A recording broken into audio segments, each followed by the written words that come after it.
find a flaw in his plan. Oh, not a chance, fella. Not a chance.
Oh, not a chance, fella. Not a chance.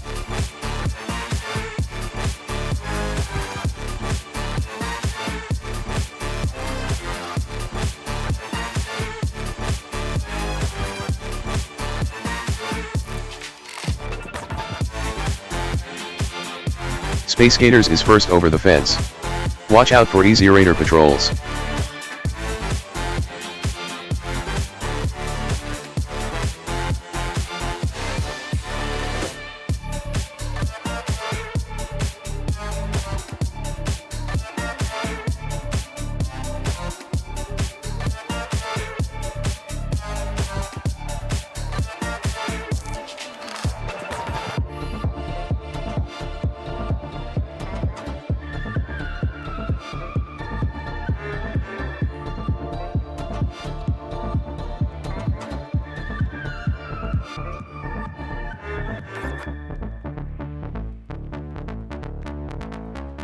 As long as we're alive, we got a chance. Got to find a flaw in his plan.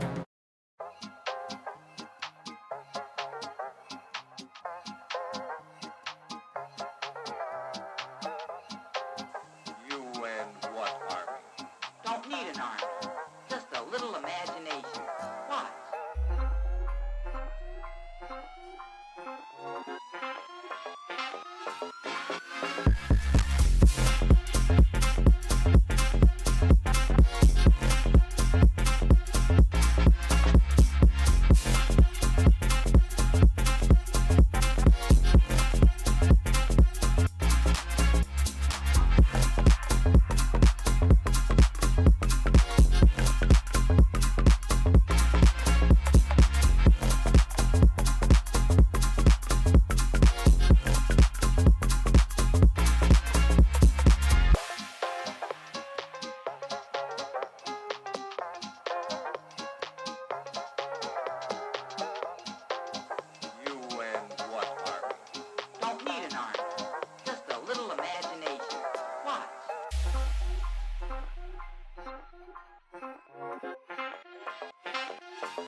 MT Butterfly Fox is second into the zone. And right into an anomaly field. Careful on the gravity centers.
All right, let me catch up a bit because I have no idea. Wait, wrong one. There we go. I have no idea how anyone normally is at their starting soon screen to actually talk to people who come in early, because I'm just not at my desk for like that entire 10 minutes. It's just me doing stuff that isn't immediate setup, but like, oh wait, I should fill my water bottle or stuff like that. Welcome in Space Garage. Thanks for being first. Thanks for being second again, Butterfly. I think third's still there. Also, hey, Staff. Let's see. Found a work program I had to do for tomorrow, due till 11th. Nice. Whenever I get something for work like that, I always make them remind me, or like I take it right up to the deadline. Mostly because I don't actually have time to do anything that isn't like actual work, because evidently, as I learned at work, sometimes people can just delete the entire production database. I had a consultant do that. That was a fun afternoon. Let's see. Thanks for the check-ins and all that. Oh, and Butterfly. Sorry, yeah, pretty much. It's just how you just kind of leave. You get everything set up, and then you go. That just always works. Like we were talking about in the Archipelago collab, and like pretty much all of our plans now are, if we can beat the game that we're on, that will just head to work. Now, thanks for coming by, Butterfly. I hope you have a good day at work. That's a lot of words on screen. I'm not reading them. Short version. We're playing in South America. We're playing a Mexican immigrant to Japan, Soma Cruise. With a name like that, it has to be. Whoa, 7 stream watch, amazing! Thank you so much for the watch stream. I know it's just generally American, but it's like, nah, this person is definitely at least Hispanic. Like with a name like that. Clips today, was going to Shrine to watch it, and then suddenly Dracula, as it happens. Really, because like have 40 other things to happen immedely. Uncle's basically catatonic, doesn't have. Oh, yeah, that is. Yeah, I've had that happen with family members, like pretty much end of things, and like, yeah, you gotta do that, and you gotta visit for what you have. Hope that's okay and that you're doing all right, because that's rough. Hey, looks like he's coming too. Where am I? This is not my usual ceiling.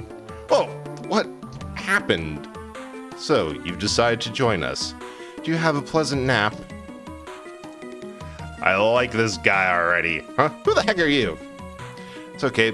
So his name's Genya Ericado. So I know enough about this game for like all of the twists of who's who, because like I'm pretty sure if I remember, Mina is the only person who is legit who's like the simplest. Yeah, this is a main character and she's exactly who she says it is. Everyone else just is a mess of hidden identities. We don't know who they are at first, or other nonsense. Skip the introductions. I have a few questions I need answers now. Go ahead. Why have you come here? Why? Well, Mina, and also, I love the I love that they managed to, with the setting being in Japan, they managed to sneak in one very quick reference to the original Dracula book. Like, aside from, I'm pretty sure. And there's Hammer. Yeah, you never learn his real name. Fun guy, though. And I love him already because his name's frickin' Hammer. But, like, the original Dracula book, I don't think they made any. There might be a couple references to, like, Jonathan Harker. Probably a Helsing reference somewhere because it's Helsing.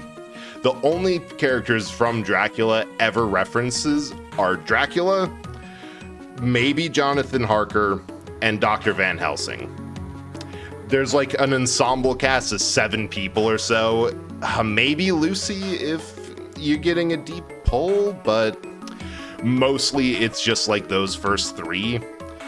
And they managed with Mina to have a Japanese character with like a fitting name, but also reference Wilhelmina Harker, who during the course of the book got bit by Dracula, was turning into a vampire, and the entire back end is, hey, we gotta go kill Vlad before Mina bites it. And by it, I mean the rest of us. We're in Dracula's castle. Huh? Dracula's castle? Are you telling me we're in Europe? No, we're inside the solar eclipse. You're insane. Do you think I'm a fool?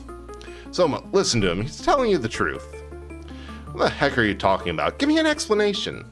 Well, it's like this. Huh? Amy? That is a lot.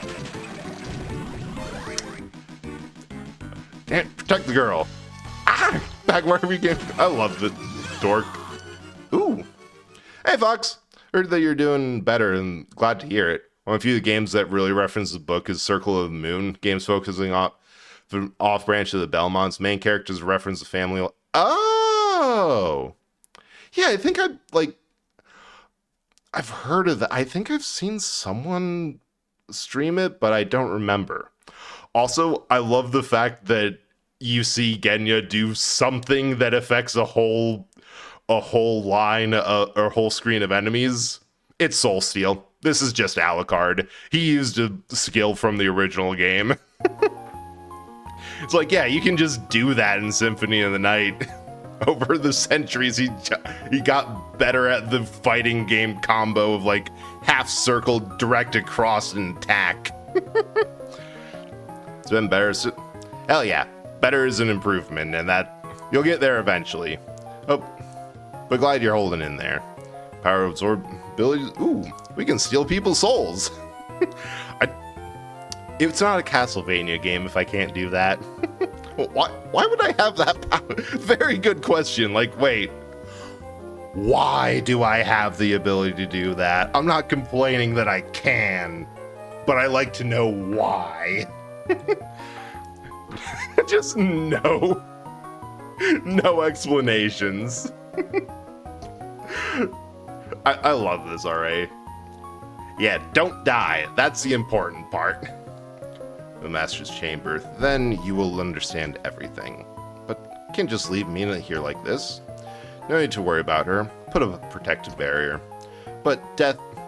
I really wish that they capitalized death in that, as in not death in general, just there's one bony asshole with a scythe. He's always here. Just watch out for him.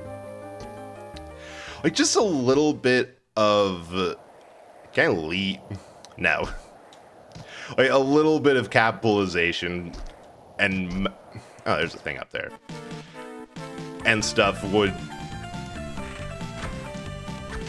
Oh, sweet! I just have a knife. Ow. Oh, right. It's all. I'm forgetting because mentally I'm playing. I'm familiar with like the first one or the first game I played, which was, you know, actually on the PlayStation.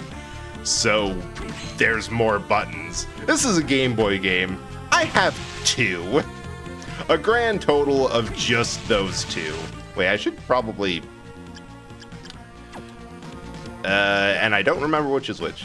Last few days I was playing Oh yeah, that is a really good one. Like, you can 100% tell that it's the original devs from Symphony of the Night. Like, the entire thing feels not to say not to be mean about it or anything. The entire thing really does feel like a Symphony of the Night fan game in like the best possible way. Like, that is the original devs being like, nah, we're going to do the same but more. Ooh. Underground reservoir. And honestly, I'm here for it. I think I've beaten it. I haven't gone 100% on it just because there's a couple areas that I'm like, I don't quite have enough of the bullshit to do this, and like it's a long game. There's a lot of game in that game. It's a good thing, but there's also just a lot of game in there.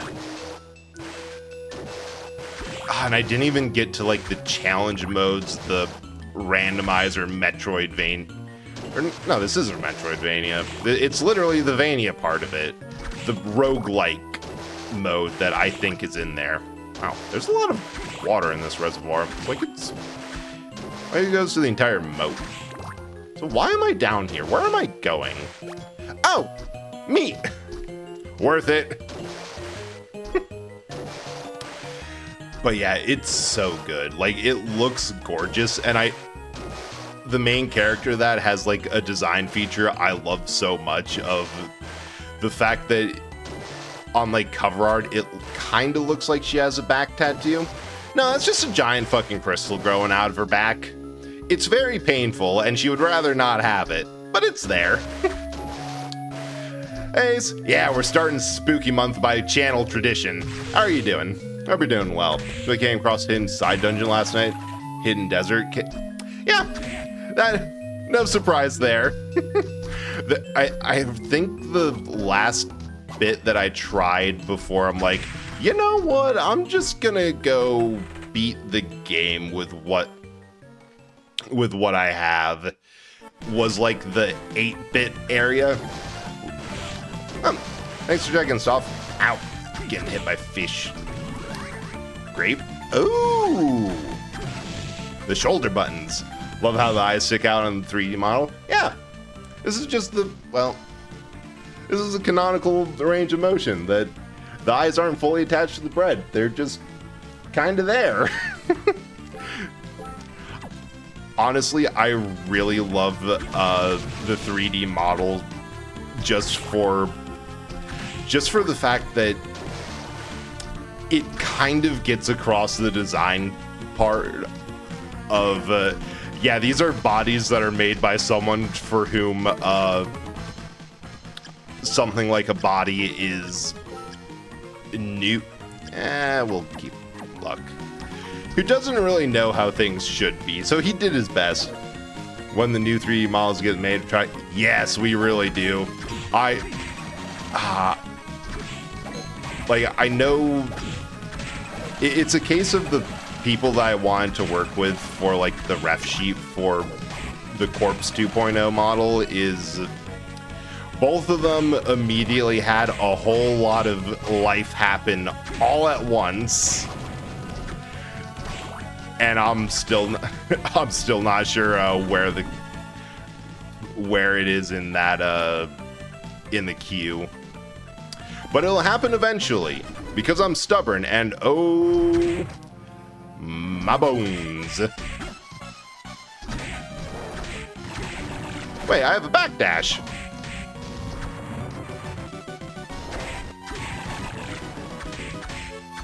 I can just kind of wail on him. Oh wait, this is the wonderful classic genre of Castlevania boss where I can kind of just crouch underneath and everything goes. What? Did I get a bigger thing? Okay, this is kind of funny. I went in a completely different way when I tested this cartridge out. No idea. Ooh, map. No idea how I got here, not where I showed up. What? Ours always have life happening all at once. It really does. Like, God, artists just people who want to have... Wait, that's incredible. There's an old save coffin from, like, Symphony of the Night back there, busted up.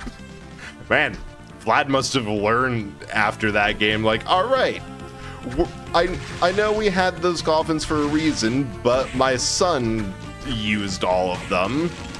So, ooh. Let's not. It's like the design of the creaking, so, yeah, it's really cool.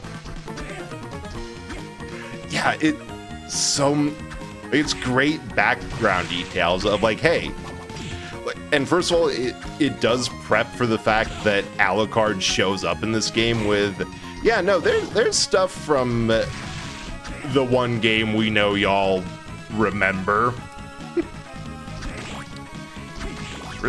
Good game design. But yeah, like, I can only assume that it's because the average artist is a creature that, well, first of all, a creature, and someone who's like, you know what? I'm just going to say, ooh, bam. What? Jumping speed slows down. Oh, okay. Oh, is that a passive? No, 5 per time. Okay. I'm gonna keep that.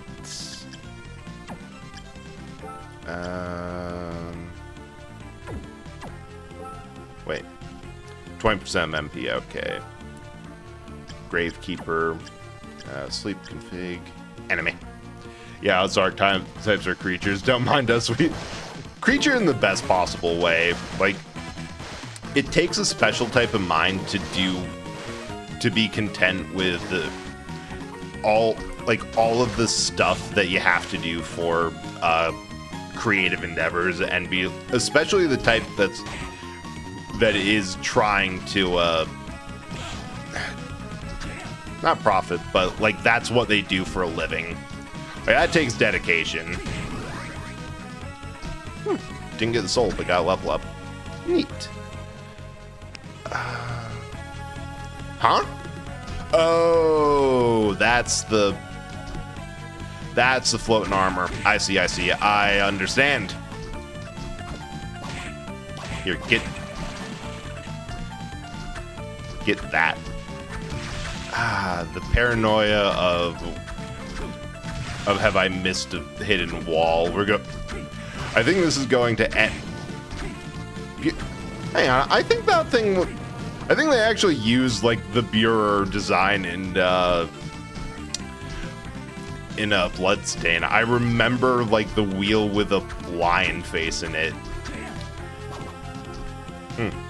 Oh, hit statue in the dick, nothing happened. But yeah. Like, they all have so much stuff going on at once, but also you sometimes get stuff like, hey, I know that you only put this in last week, but it's done already. Like, you know, my BRB screen, it got I think I commissioned it, and then a week passed. Oh, hey! Zombie soldier. And then it immediately went... And it went from, like, started to done. They're built different. And... Ooh! Weather plate. That... Breastplate... Ah. I always love, like, what games do for leather armor, because practically speaking, a lot of leather armor isn't really, like, something that was actually ever used for protection. Okay. I for a moment there, I forgot how to do the backdash. Doesn't matter, because I'm still getting hit. It was, like, at most the type of thing that would be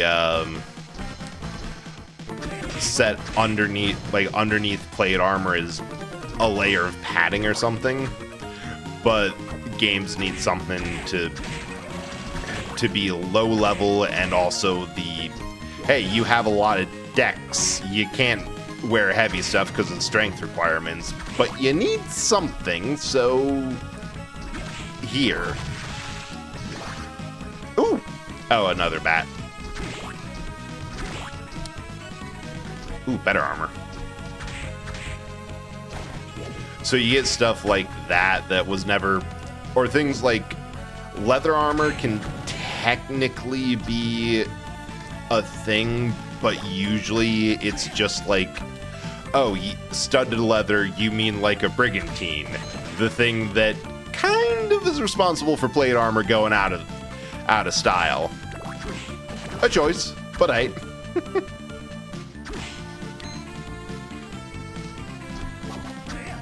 don't know. I just find it funny because, like, on one hand you can see why certain decisions were made, but also, ooh, scarf. I need to watch my health. Warm and cozy. I can get behind 2 defense up. Ow. Oh, this is a problem. I'm just gonna leave. I need some water. Yeah.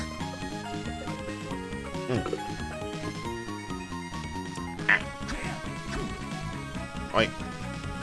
Headphone cord. Like, alright, I gotta fight. I gotta focus in and fight. Oh. Okay. Oh. So we got, like, up and A, or range, and then the left bumper. Hang on. There might be a save room if I go up, but there's definitely one down there. I just have to go and... I just have to survive. Oh. Oh, no. See, the problem is... I'm not actually good at Castlevania games. Alright. Yeah, I can get... I'll get me back. We'll be fine. Everything is under control. Well, I'm actually not good at these games. There's kind of a problem where I get a little bit cocky or confident about things, and like, yeah, I can totally do this. I can totally beat. Like, I don't have to worry about this. I've gotten to a point where I'm much stronger, and then I'll do things like stand right next to them in their hurt box. Forget about the backdash. Which is this? Oh, I think it is still quicker. Forget the fact that, and it's not attacks. Like, some games are pretty good about the damage coming from an actual attack. Some games, it's like, hey, nah, No. We're doing collision damage. You got what you got, and what you're going to deal with is nothing but collision. If you get hit by the sprite, you're taking damage. Which, you know, fair. That is the least intensive way to figure out, like, if they're hit or not. But I think part of it is that I'm just way too used to Metal Slug conceptually. And those games are really good about, like, no, you can only get damage if an enemy is actively trying to do a attack animation on you. See, there's something in the ceiling there that I can't get to. I missed something at the start. I can go... Nope, that's where I came from. It says I can go up earlier.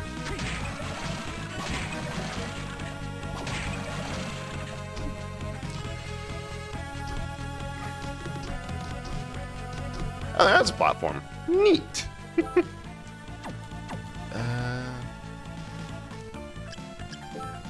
Actually, I'm gonna try the bat. Because it's... Oh. Alright, strong but close range. That... Actually... I really just unpaused directly... explicitly to get beamed in the back of the head with an axe. Why am I like this?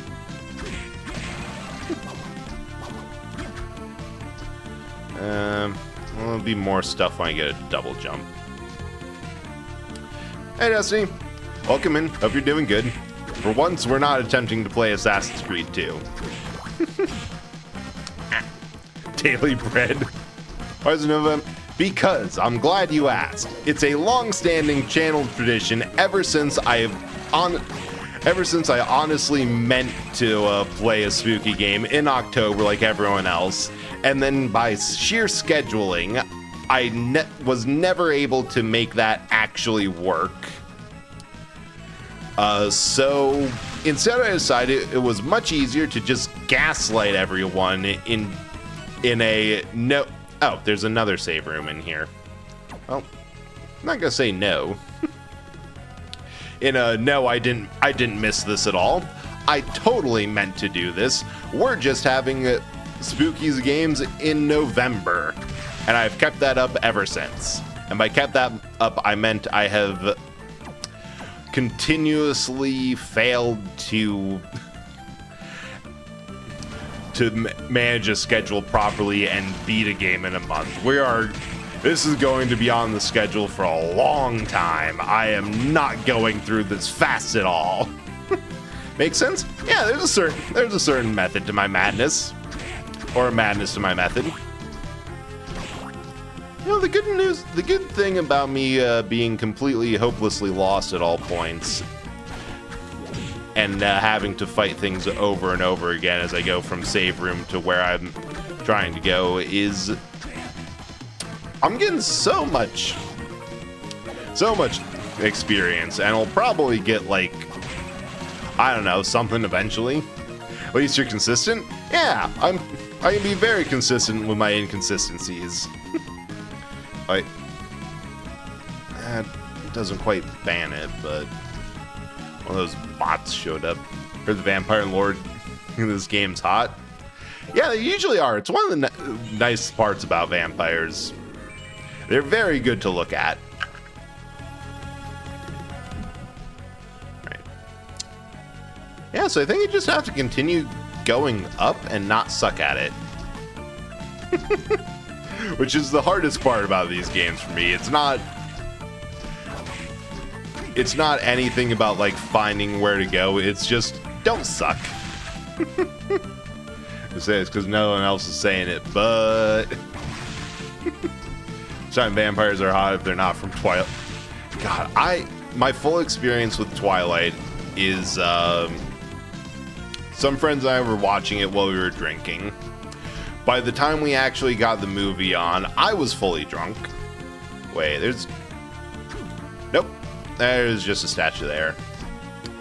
So technically I've seen Twilight. I don't remember it.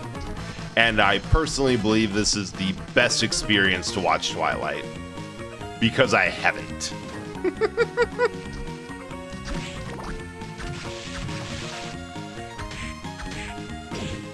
Ow.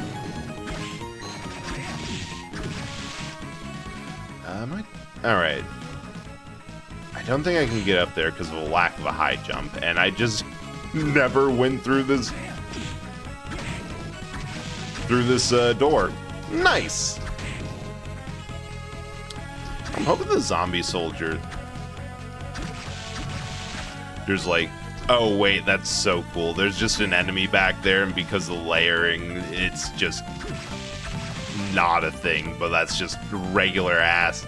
Wait, can it come in through the... Oh, I was hoping it could come in through the door. That would actually be kind of fun. I love that each of the Castlevanias I played, this and Symphony of the Night, have like a section where the entire gimmick is, and there's a giant eyeball following you around in the background. Why is it there? Because. Can I get up? I would like... Oh, sweet! Skelly!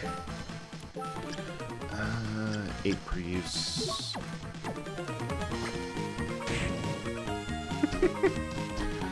We have got... What it...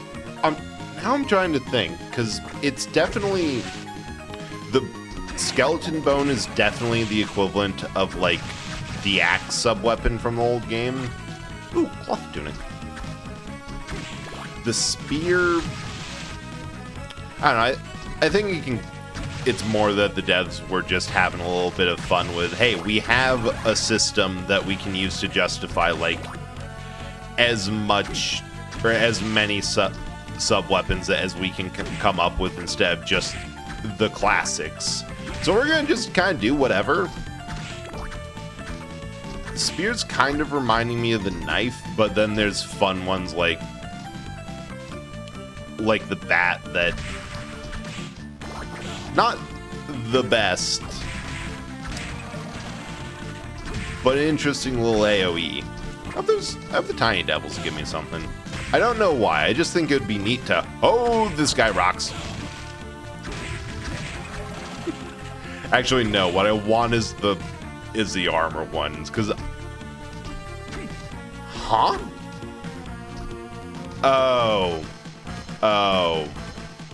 I know exactly what that is to get it. It's either break it from the top, or we're going to get like an invert gravity thing, like, you know, as you do. And you're going to have to, like, slide to get it or something. Or, very possible, I'm just missing I'm just missing, like, the knowledge of some familiar or thing that either makes me smaller or will grab it.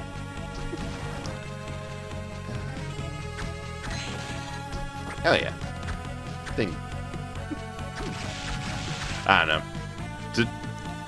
Today was kind of one of those days where it's like, oh, everything keeps happening all at once, and I have absolutely zero energy or really thought. So starting a new game that I haven't really played yet, it's just mostly... Ooh, water pistol. Got a gun!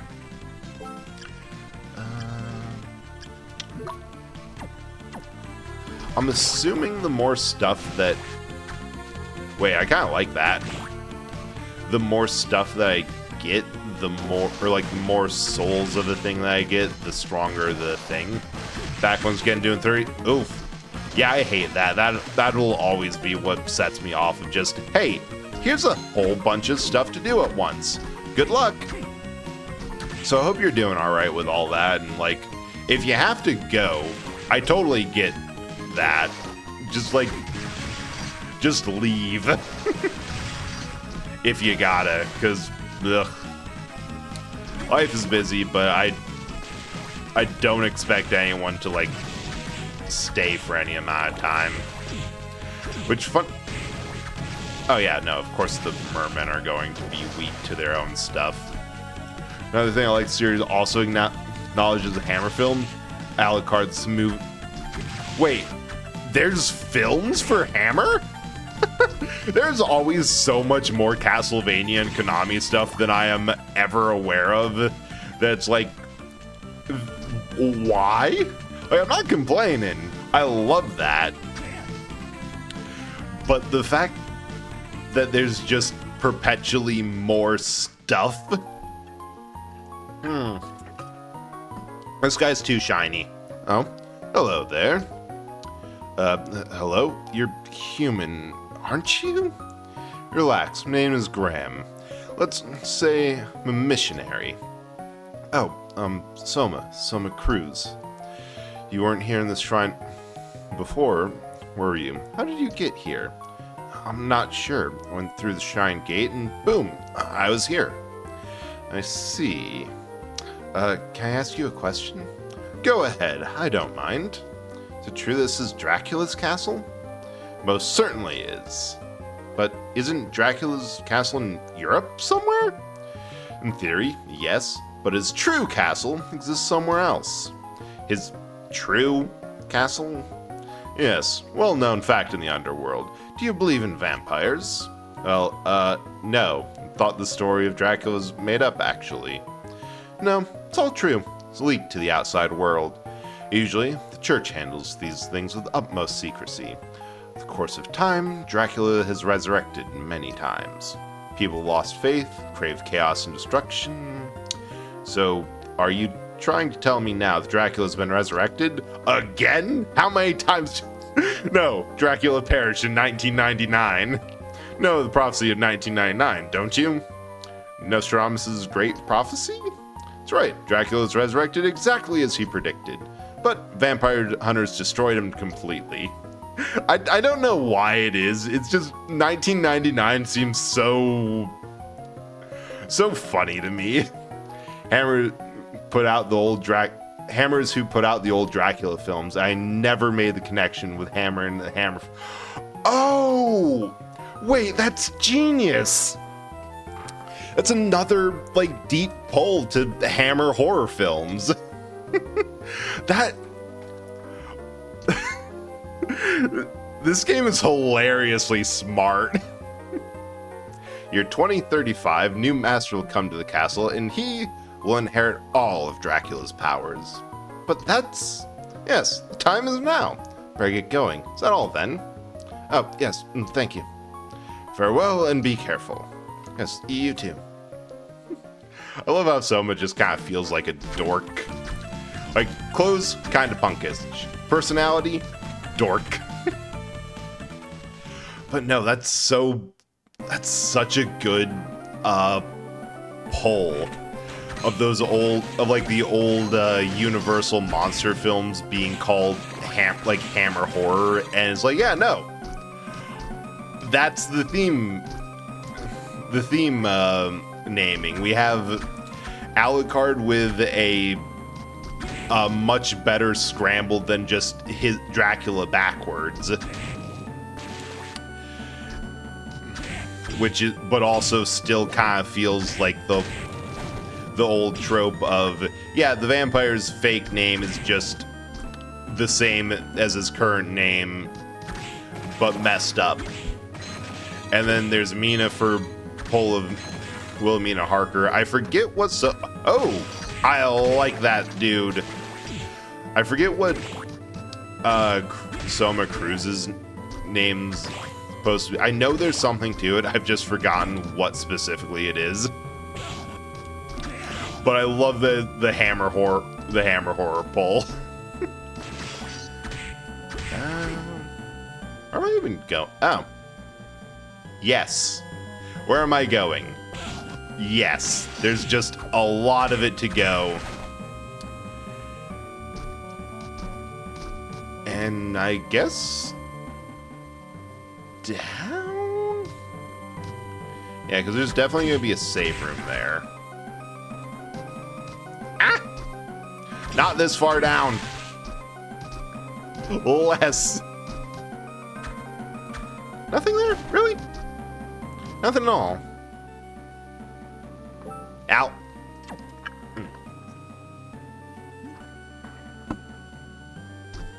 Wait. Did I not save? Ah. So I swear, I know there never is because the whole design idea of a save room is that it's just a save room. There is nothing in there. They will very rarely, if ever, leave a trap. Like Dark Souls has had the concept of a bonfire mimic since I'm pretty sure Demon Souls. And they've never done it. The closest they got was with Aldia in Dark Souls 2. No, wait. Soul set... Skeleton, because I just want to kill these plants. There's no reason. I'm expecting nothing from it. I'm just hating them. What was I talking about? Hey, Sith. Welcome in. Ooh, Manticore. Hope you're doing well. We're just, fighting this dude. Let's go,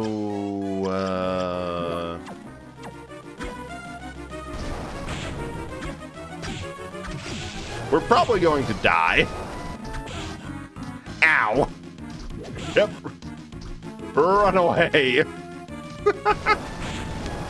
Run away. Sith Knight 20 is third. Welcome to the blockbuster. You are not alone if there are lobes. Because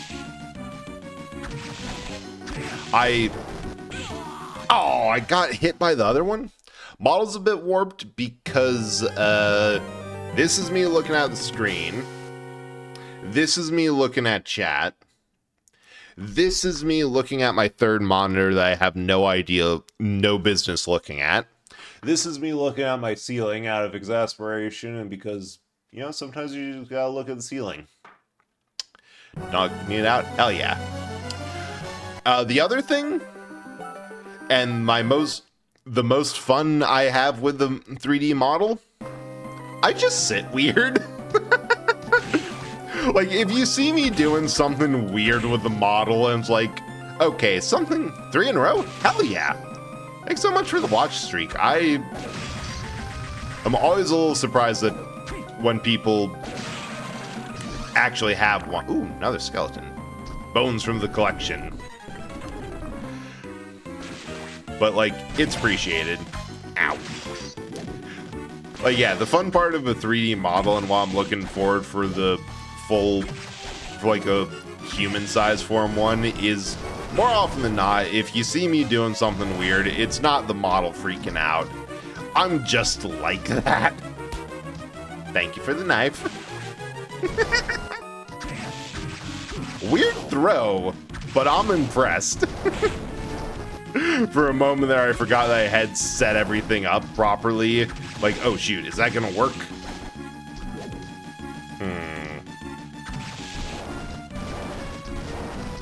This one feels... boss... Aside from the fact that I keep on getting wombo comboed, the boss... wait. Mana regenerates, hell yeah! Love that! You're holding a knife by the business edge? Our point of contention there with holding... it... got extra points. Yeah, style points. Need to test something. Everything should be set up. You should be able to do absolutely everything you normally can to me with this. All right, so let's not the Manticore. Let's come back to that. Oh, also the other reason that my model might be a bit weird is because I haven't used Warudo in a while because I feel a bit more pressure to, like, puppet it. and a little bit more self-conscious on the fact of it tracks every weird movement I do. Ah! Hey, Whisper. Also, buy me dinner first. And thank you for the flood. But how's it going? How's Skong? Ooh, Durga. I don't know what this is, but I like a woman with multiple arms that's trying to kill me. Lurkin, hope the Castlevania is good. Hell yeah. So far, it's been a good time. There has been nonsense. We need a better thing, and thank you. I have no idea why that one specifically is so slow. I should probably go in and, like, up it, but it's all... Ooh, rapier. Yeah, that'll help. Don't feel like I should have to buy you dinner with all the bread rolls you have. Look. The infinite breadsticks is complimentary. If you want to get other perks, you gotta get a little extra. That's just how it is. I don't make the rules. It's Olive Garden. They dictate everything. Had to drive the point home. God, that hurt more than the knife. By the model road. I know that, like, at first I wasn't so convinced about the 3D model. And then I'm like, wait, this freaks out so much better than the 2D model when people abuse me for fun. I love it. So, all right, so we got the rapier, which will help. Wonder... I think just having a massive boost to damage is going to be what needs this. Oh, that's a lot of bread. Hell yeah. You redeemed Flood. There's gonna be a lot of bread. So several days of bad sleep to... Oh yeah, that'll do it. Like, there is nothing that gets a brain weirder than like lack of sleep. Like, I almost canceled stream today because the past 2 days I've been up, like, I haven't been able to sleep since past midnight. So I'm like, you know, maybe I won't. Maybe I'll just sit on the couch and potato. All right, there's some up that I can do too. But yeah, like, nothing worse than bad or lack of sleep. How far up can I go? Just love how Soma's out here accidentally splashing stuff. Oh, wait. That ain't a wall. I'm like, dang, there's actually nothing in this area? No, there is. You just have to not be fooled by the background. Those walls aren't real. They can't have you. They can't hurt you. It's supposed to sleep after midnight. I mean, if you can do it, that's good. I, however, am a wimp. I am not good with staying up that late, or maybe it was just because a lot of people. Ooh. Hell yeah. Bales. I don't want to call fragile ahead the last few days. Feel fine until I call for Benno. Oh, yeah, no, I feel that. Like, I know exactly what you mean by that. I think it...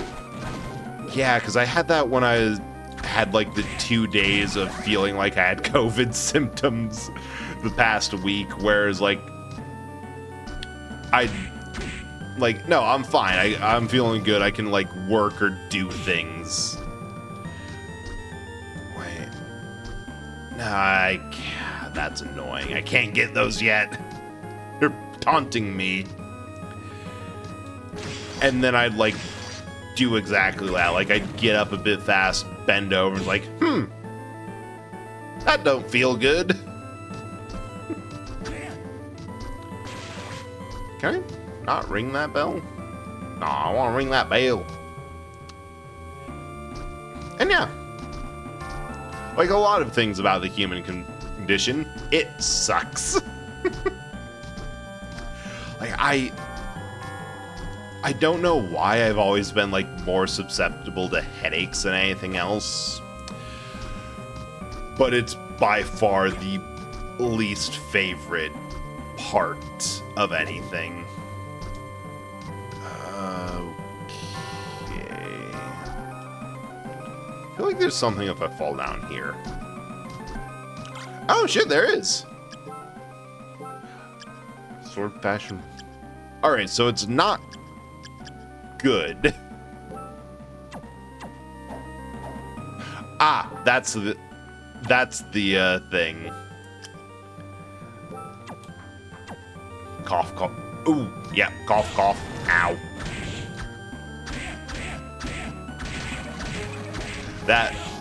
That's the gimmick. I'm like, why is this sword here? And its attack pattern. Like one of the few reasons to switch up equipment. Like that overhead swing's pretty good. All right.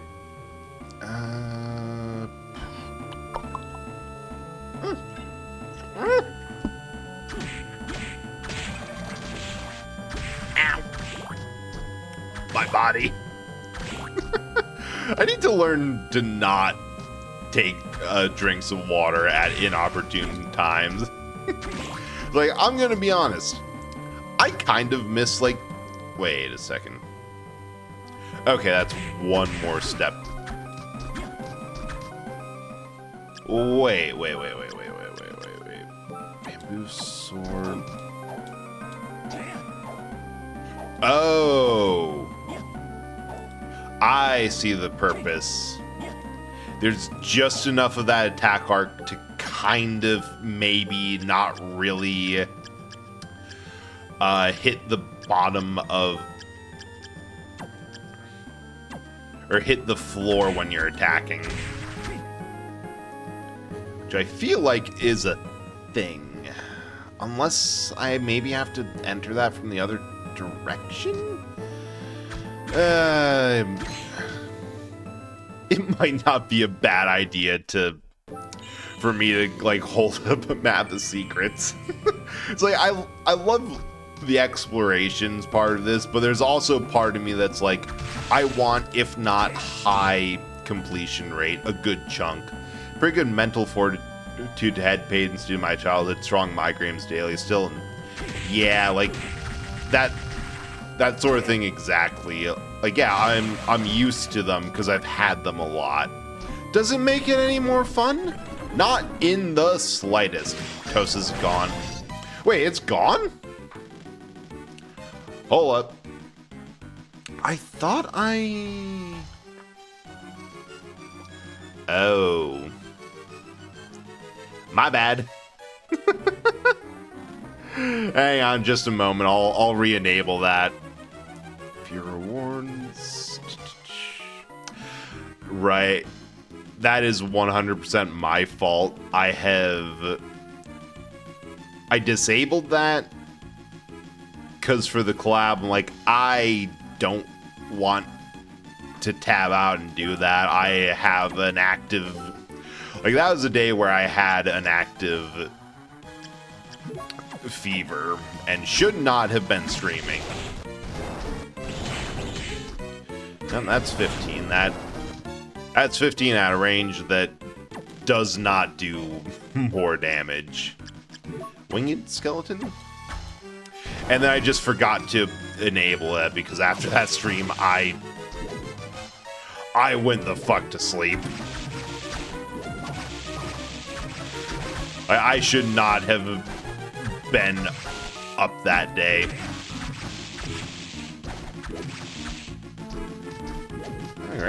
Alright, I think... Oh, yeah, that was so much easier with a good weapon.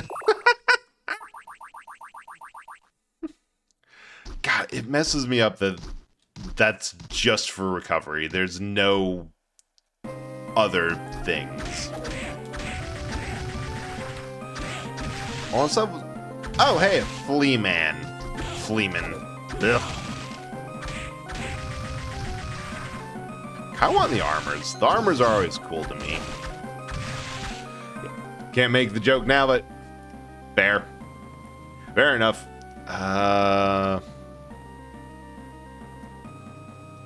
Can I... add?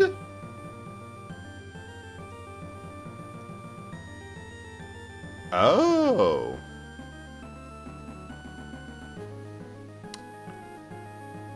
Hold up. We're doing some live experimenting. Motion capture expressions. Expression empty. That's perfect. Default animation. How did I do this? Motion okay, motion captured.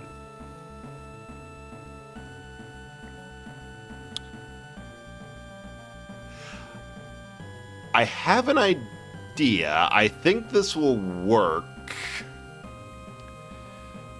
I think it's just VRMX game capture? Nah.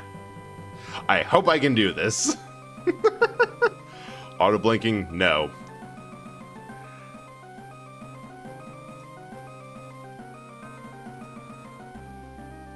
Yes! Yes! It lives! Kind of. Not really. And it's at a really weird It's at a really weird angle because of how I had this set up before stream. And there's ads. We'll be back in a bit.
Quote of the day, 147. I know this is rich from someone who currently doesn't have hands, but...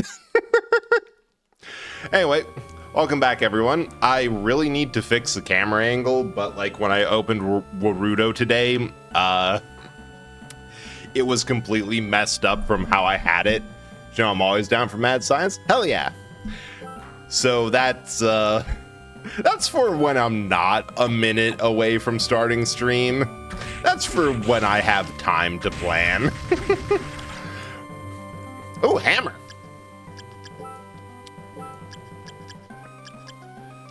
Do not. I don't know. I don't know if that tooltip of do not equip item explains exactly what it is, just don't equip anything. Or a warning, don't equip this item. 53. Oh, there's a lot of it. I can dash cancel that.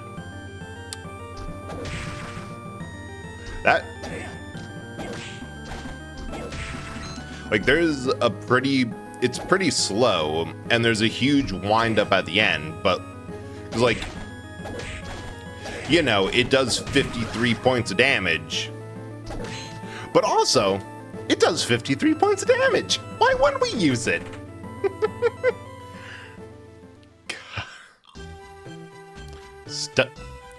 Study. For a moment there, I read that as stuffaduddy. I don't know why.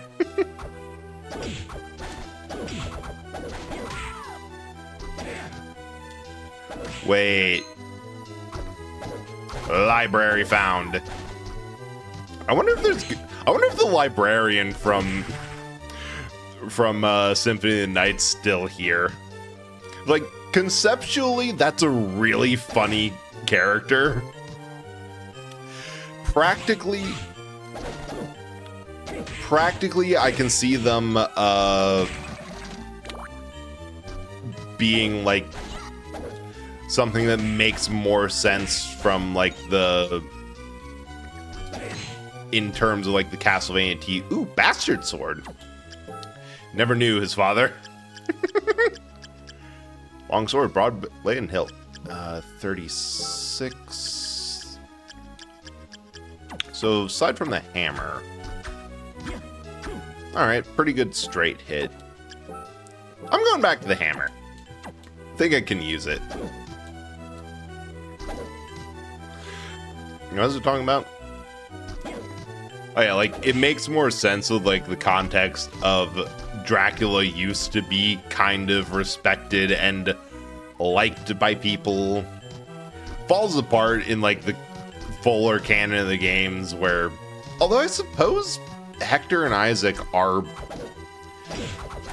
like, those are characters who, all right, I'm actually going to swap to the bastard sword just because the enemy, it does similar damage in terms of typing, but it comes out so much faster. I guess there are human, yeah, there's like perpetually been humans who have been willing to work for Dracula for no other reason than we just kind of hate people. So we're cool with the Lord of Darkness wanting to kill and destroy everything, because honestly, same. But yeah, it's just like a dude who works, he just works there. There's nothing else there. Librarian. Yeah, Shaft. This is one of the many times where I'm like, hey, I thought of a plot hole. As I'm explaining the plot hole, I am now realizing that this is not, in fact, a hole in the plot. This is just fully explained.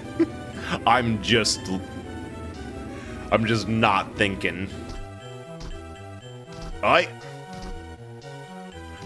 Get up there.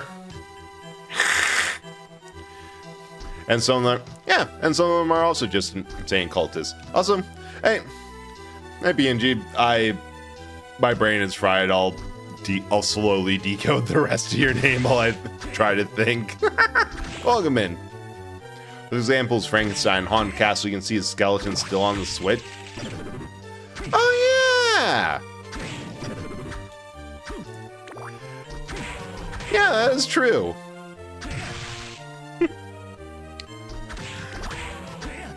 Which I kind of forgot about. Although, I can see that as Frankenstein. It's thematically more pleasing to me for that. Oh, I did not realize how little health I had. Like, could have been Igor, but probably not. When did I save last? Ah. Well.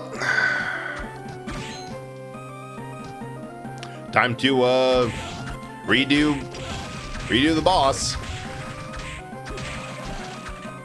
And immediately start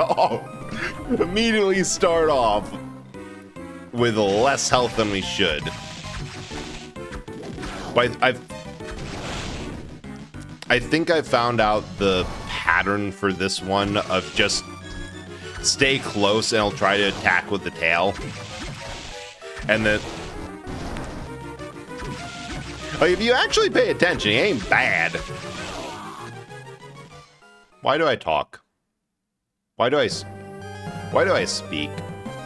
Why am I like this? Why? Hang on, I'm adding a note. Where is it? Add squeaky sound to 3D model when banging head against desk. While doing that, I'm like, I wonder if I can make it for if I'm really like going up and down and up and down. Like there 100% is a way to get a range of input procedures and then do like a quick, if this rapidly goes from like an extreme above however many degrees down to however many degrees this is, do thing. It's like the other thing I really like about Warudo, it's so much more customizable. Like VTube, like 2D, there's a lot more of either you have to get something explicitly for your solution or something custom or whatever. Warudo, if I want to do something stupid, I can just do it. Honestly, give the monster the name Frankenstein as its family name. Yeah, you know, that's actually a really good point. Frankenstein's monster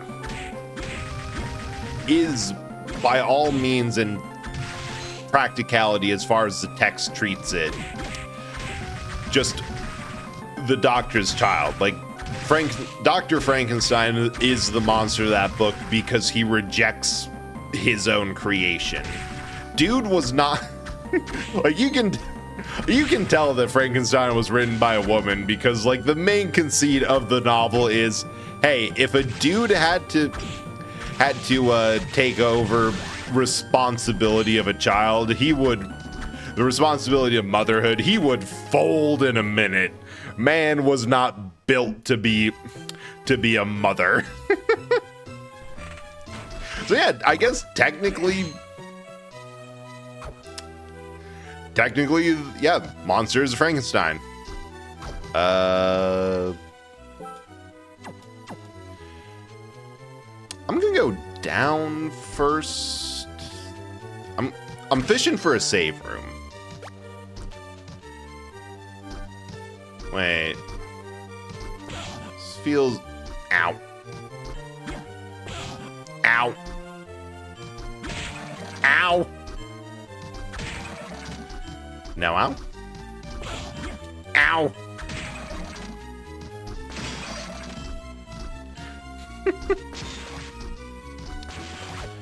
I'd like to get rid of those little yellow skulls. No. Like, who are they for? I do not enjoy them. I also kind of miss the hammer just because, yeah, technically it wasn't... Yeah, technically through this, it's kind of better to have a quicker, snappier weapon, and there's like there's a bastard sword, which is kind of bastard, but bastard in the good way. The only game that has any reference to a modern army is Zombie Sol. Yeah, and the zombie soldiers more so than everything else. Like I forgot to mention it, so I'm glad you brought it up. I really get the feeling that the zombie soldiers and officers are everyone who died in 1999 trying to fully kill Dracula, because it just feels like that. Or it's a Castle of Cagliostro sort of moment where there's like the one scene with like the massive pile of body in the castle waterway, and like the one body from World War II that they read the note off of. God, I should watch Cagliostro again. It's been a moment, but like I watched it on net. I was trying to backdash. Game. Watched it back when it was on Netflix, and I don't have Netflix anymore.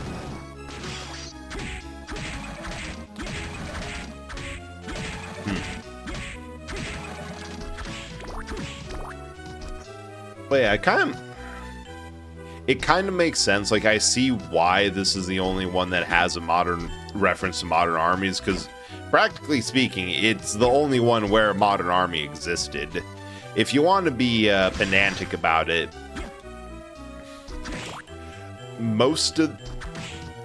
a lot of like the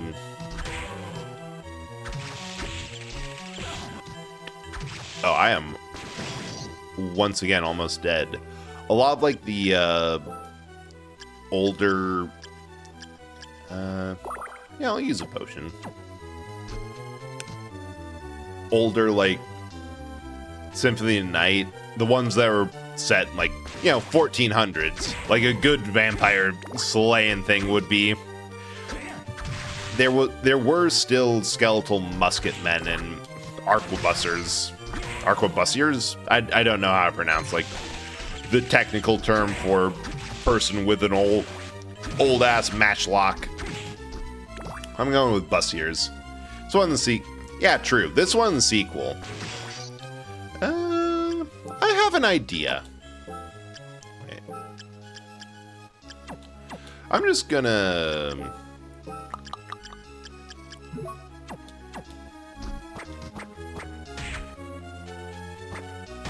why fight normally when you can stand on top of the stairs and hit it with a whole bunch of bones? Actually, we're gonna go with the bones for a bit. The ability to hit things above my head in a big ol' arc seems to be irrelevant. Drop a hammer. Ow. Wait. Aha! I knew there had to be something. Ooh. Watermelon. Worth. Got helmets on their head. I've got a watermelon instead. Melon of the finest quality. I don't know what this is for. There was just a hidden wall with a melon on it. Yeah, why fight when you can strategically exploit its AI's incompetence? Exactly. Why do anything when it's just so easy? You just don't gotta try. Oh.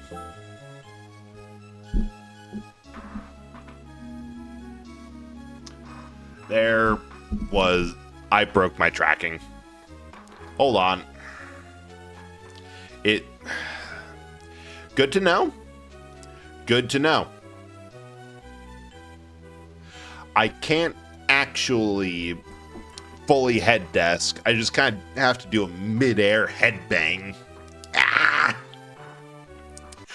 I hate dying this close to the next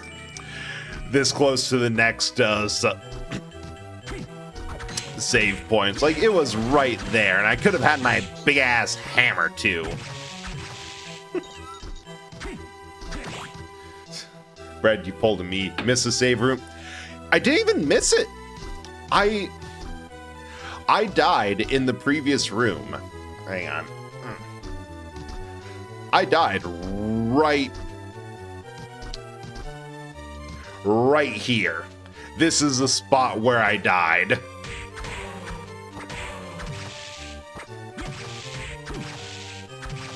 I hate how I didn't even have to abuse the AI that time. Just like, no, last time you died, fully bad. Ah! And that bears repeating. I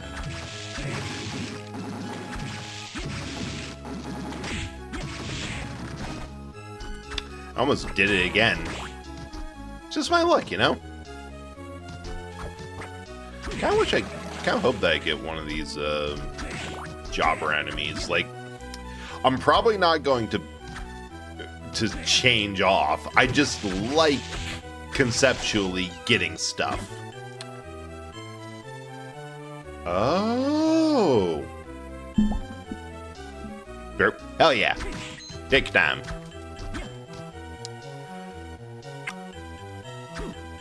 I'll either get a slide or, and I might have to grind out for this, if I get enough, if I get like the cat or something. Oh! Ma'am? Hey, you're Soma, aren't you? You must be him. Yes, but who are you?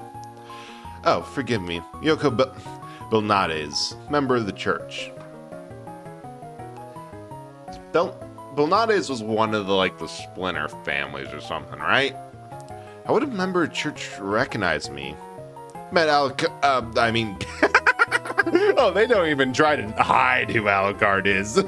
It's like, yeah, first person you meet who knows them is going to fuck up. I didn't meet him, but told me about you, asked you to help you if you're in trouble. Alucard said that? I'm not even going to bother with his fake name. I can't remember it. I don't want to bother to think of pronouncing it. I'm just going to call him Alucard because I like it. Well, it may seem cold at first. It's actually quite a decent guy. Maybe looking out for you because you share the same dark powers. Wait. Did you say my powers are dark? I'm so personally offended by that. Oh, you mean you didn't know that? You ate something's soul and you're like, this is a good guy power. No, I did say something. Well, it said. Essentially, you have the power to rule and command monsters. Rule over monsters? I've no desire to do that. Comes naturally, it's breathing for you. Might not realize it yet. Though called a dark power, doesn't mean it's evil. Nice back paddle. Nice save. It's like, although, being fully honest, I do really like when something does something like this. Like, when instead of adding any type of morality to a power, I love it so much more when it's like, yeah, no, it's power. It's dumb. It's not, it doesn't have agency. A man named Graham? Graham? Yeah, I met him earlier. Be wary of that man. Believe they will inherit Dracula's power. No way. Did not look like a bad guy. Right, we've got a bridge to sell. Oh, this is just a teenager being way out of his depth and everyone around him being like, oh god. This would be so much easier if he was a Belmont. He knows nothing. Why can he not? Last time I dealt with the Belmont, it was the most annoying thing ever, and I said I wish I never had to deal with them again. This was better. All right. Oh, let's be going. Gotta find Graham. See ya. But no, like, is something that I thought of when I first watched Castle of the Sky, where the problem wasn't the giant floating castle, the massive fuck-off murder laser pointing below it. The problem was that the person who had the most ability to capitalize on it and knew how to use it was an army colonel. Just that. That was the only problem. If it was one of the main characters, it would have been fine. Okay, there's something here. What? Equip. Bamboo sword. Where's the hidden wall? Where's the nonsense? Oh shit. It really was just a $100 coin there.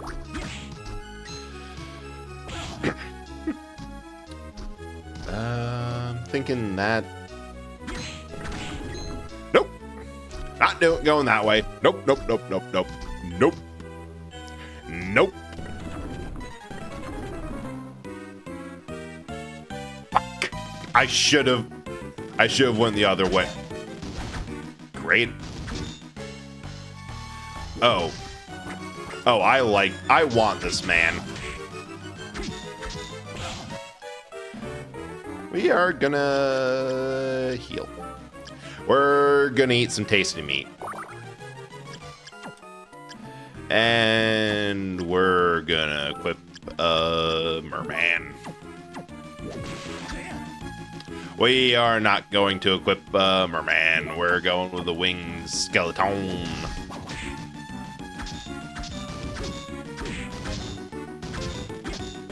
So something's guarding. Something that ain't.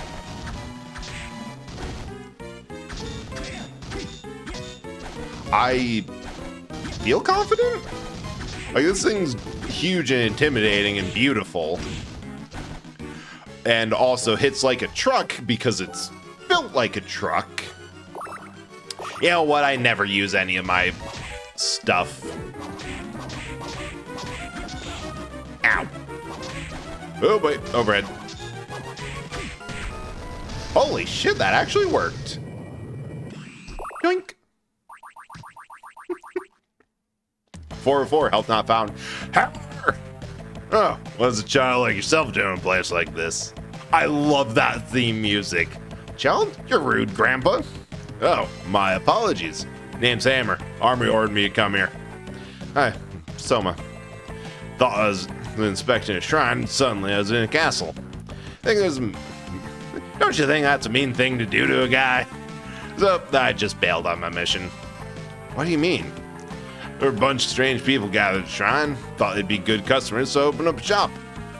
Ah, good for you. There's weapons all over the castle. No monsters at the front gate. Good place to shop. Come on by, give you a deal. See you around. I love that you do find the shopkeeper and the library all the same. Shop, huh? I don't get it. Yes! The double jump. We can leave. But no, I was trying to talk about before I got completely distracted by the sudden big beautiful boss. God, I love living armor and all that nonsense. I mean, it should be no surprise given that Corpse is practically that same thing with a skeleton of an artificial... Eh? Oh, that's funny. There's more stuff, but it's hidden behind backtashing. Welcome back. You missed a fight with a giant grand armor set, and now I am geeking out over how much I love massive armor. We also got the double jump. That's nice. And Hammer. We rescued Hammer. He's sweet, and I love his music. I also love just how confused Soma is about him, like, practically. Ooh, whip sword. extendable sword. Oh, that's so cool. It's like the exact same as the bastard sword, but long. And also probably would have been useful for the boss, but here we are. Well, hindsight is 20/20, and by that I mean I live with constant regrets. Hang on. Hang on. That's being added as a quote.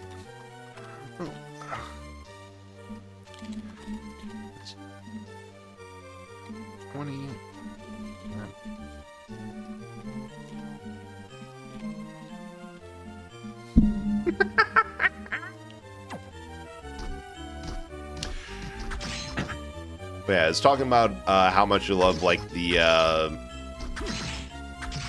trope of just, yeah, you have what's technically an evil power, but also it's just power. It's not intelligent. It doesn't actually have an agenda. It doesn't have any agency. It's entirely what you personally make of it. Which means you alone have the ability to determine if it's used for good or evil. And it's not like inherently a soul-sucking power. Because like of the things I can think of, there's this game where it's like, yeah, you can control monster sword or souls. You like just have the natural ability to do that. It could be good, could be bad. It's really up to you. And there's Laputa Castle in the Sky, where, like, a big point... It's not flat out said, but, like, big point is... The problem is not actually the... Like, not actually the castle, or the power itself. It's that the person who's trying to claim it is an army colonel. Which is... Wait, what am I doing? I have the double jump. Which is, bad. Because that power is absolutely corrupt and absolutely.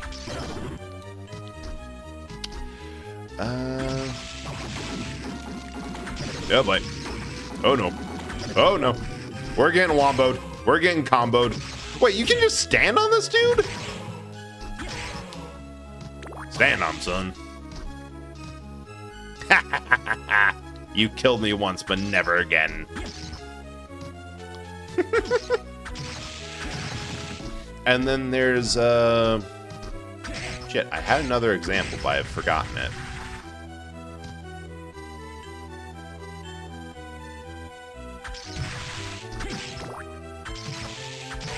Okay, this is going to annoy the hell out of me. Does anyone know what I was talking about?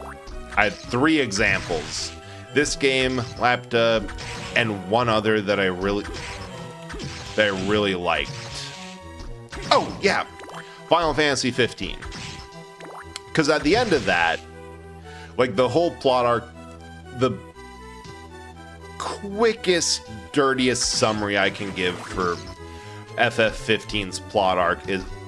What do you mean I need... Wait.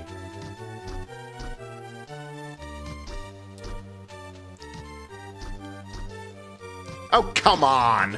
That is so rude. What do you mean I can't get there with the double jump? Game! Why are you like this? Wait. Wait.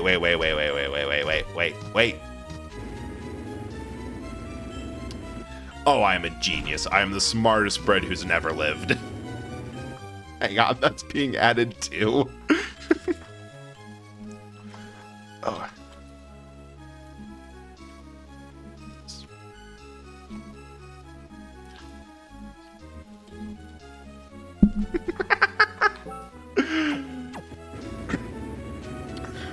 But yeah, like, the whole back-end plot hook for FF15 is you need to find...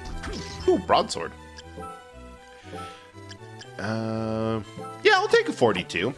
Man, I am so glad that hammer that... Ooh, and it's a full rounder. I'm so glad that hammer that we immediately found, fortunately has not appeared to be a big deal because we've been getting better weapons that closes the gap without without the decrease in FPS, or FPS, DPS. Bleh. But no, the back end of Final Fantasy 15 is you're trying to find, like, essentially the crown jewels of the main character's kingdom. Ooh, heart pendant. Gimme. Luck up. Oh, luck and defense up. I'll take it. Hell yeah, that's a good one. I love maximizing lucks. Luck builds are one of my favorite things ever. But one disjointed thought at a time. So, second half of Final Fantasy 15. Game is quest to find kingdoms, crown jewels, and eventually you find them in... Well, you find it. You actually have it for a good chunk of the last stretch of the game.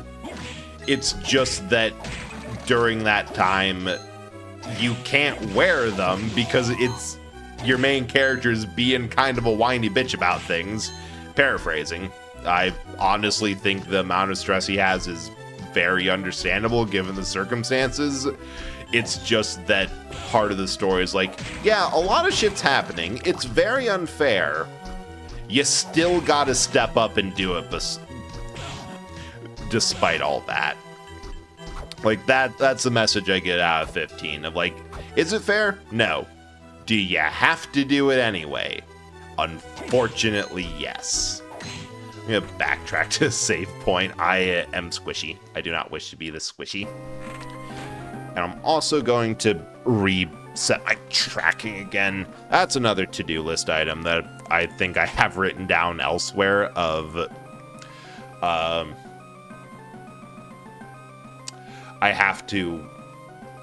Like, I really have to put a button on my stuff for calibrating things or automatically refresh tracking just because it happens. Like, the down... I feel like live 2D tracking is a little bit... It's a little bit easier to recover. Oh, I'm going to go back to the save point, I say. Immediately finds new area. Nope, we're actually going to backtrack all the way to the start.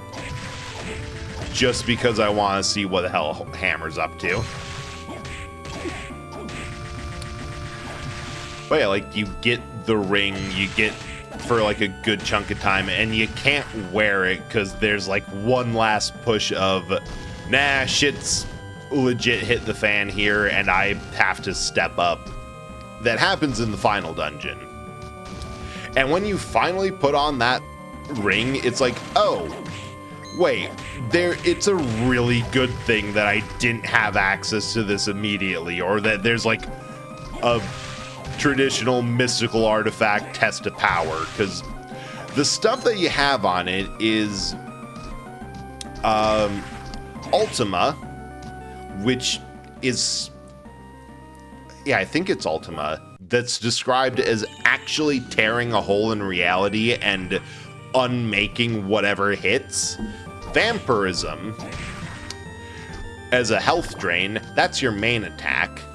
And there's one, actually no, I think Ultima's the charge up spell of just a magic nuke worth of damage. Then, like, everything you have access to on that ring is a... Oh, hey, we got the hammer back. Hell yeah. Standard hammer. Stammer.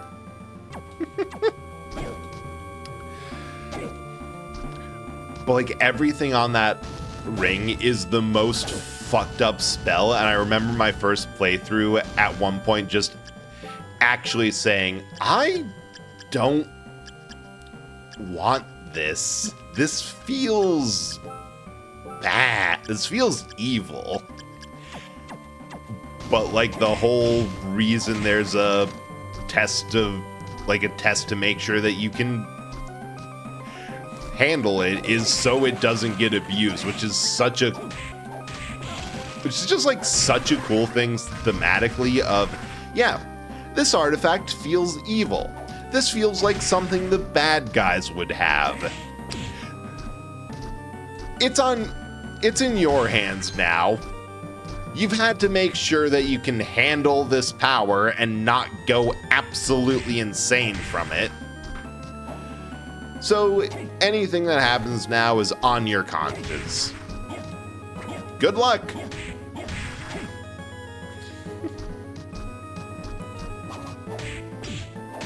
I don't know. I just love that trope of I guess personal responsibility when it comes to these mystical, magical, weird powers. Like, I guess at least half of it is like the cursed monkey paw of, oh, well, I would just outsmart it and make a wish that couldn't be misinterpreted by genie magic. It's like, first of all, nah. Second of all, I get half of the fun with these artifacts is thinking, how would I not fall?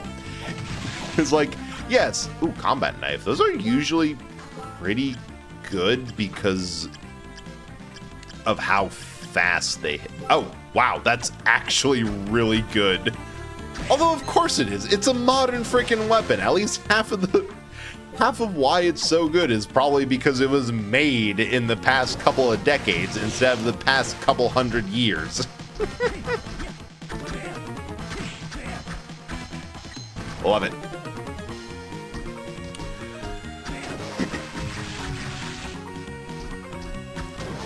It's like, yeah, no, it's like the artifact or well, I recognize that this is this uber cursed artifact that intentionally makes everyone succumb to their own inherent hubris, but I would not fall to the cursed artifact that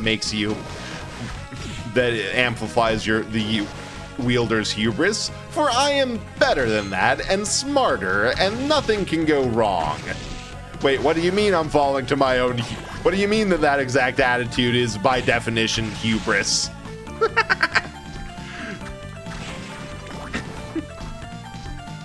I guess it's like that class of artifact where it's like, yeah, no, it's perfectly fine if you're not an evil megalomaniacal weirdo about it. Now, there has to be some ability that makes me fit in small spaces. Like, see, this is why Bread and Reen exist. Because sometimes you gotta be small.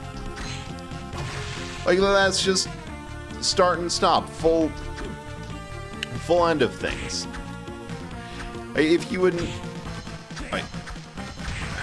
downside to this,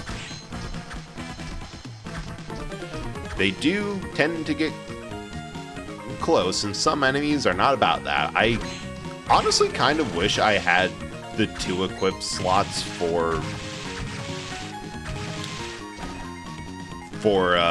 like the PS1 games had. Like, I know exactly why. Common problem with the Game Boy, and a reason why the DS had just more. I can't make that jump. That sucks. Probably a way around, or am I reading the falling speed slows down jump distance, so not height, just distance. Okay. I see, I was reading that wrong. There's probably something that will let me jump longer, but I don't got it yet.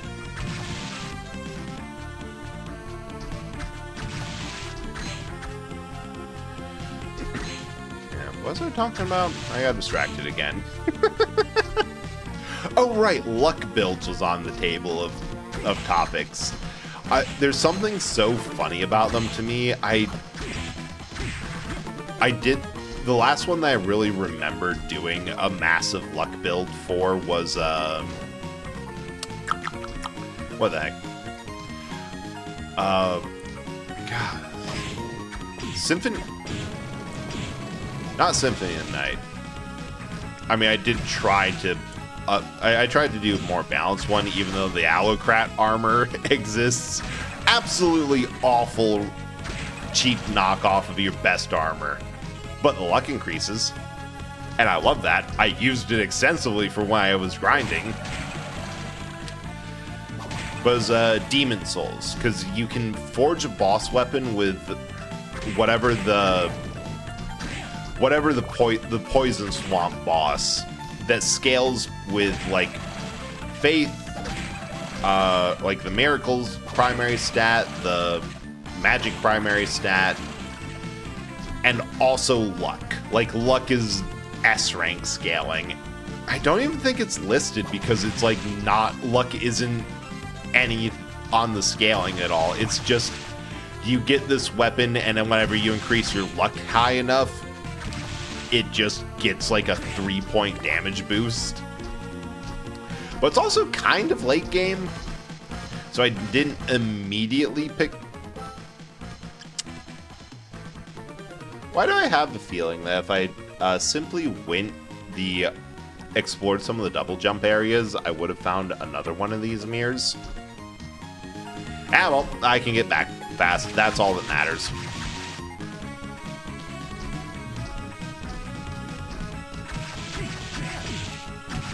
But for Demon Souls, at least, the luck build kind of made sense. Like, it was first of all very interesting to go through that game with the luck build, and I kind of want to do similar in other Dark Souls games, because what that meant was, ooh, Zestus. Punch him in the face. Fist attachment used for punching. Alright, so less than what I had. Oh, that is a Game Boy sprite of all time. Of just, hey, here's a big ol', ooh, killer doll, hell yeah. What? Should be no surprise to anyone who's seen the concept for Reen, which maybe I should ask the artist, like, hey, can we do like a quick 2.0 and add a couple things, like add some ball joint on there and the like, because I have been thinking about that, and that was a case of I should have done like when I got the adopt, like immediately asked, like, love it, no notes, couple of notes, like me fat. Oh yeah, like 100%. Back when I played Call of Duty, like I haven't in a while, mostly because the last time I had free multiplayer was Black Ops. Hi there, you came. That's where you've opened your shop? Yeah, yes it is. By the way, cute young lady over there, staring at you. She your friend? Yeah. Oh, I had no idea you're so popular with the ladies. Hey, it's not like don't be shy now, you hear? Good thing to be young. Good to be young. It's a good thing. All right, back to business. Take a look around, friend. I love this menu. Ooh. Yes, I should get more potions, but meh. Curse. Ooh, Basilard. But no, I always played. Okay, so it's worse than the combat knife. Got the rapier. Got the hammer. Got that spear. Interesting. Gladius. Scimitar. Katana. Nondescript sword.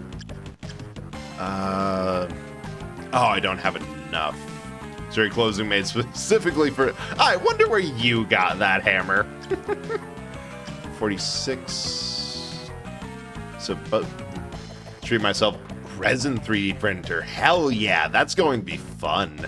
I wonder. I've been tempted, but it's always a thing of what can I use for this. Moan. Yeah, sell that. Sell the short sword.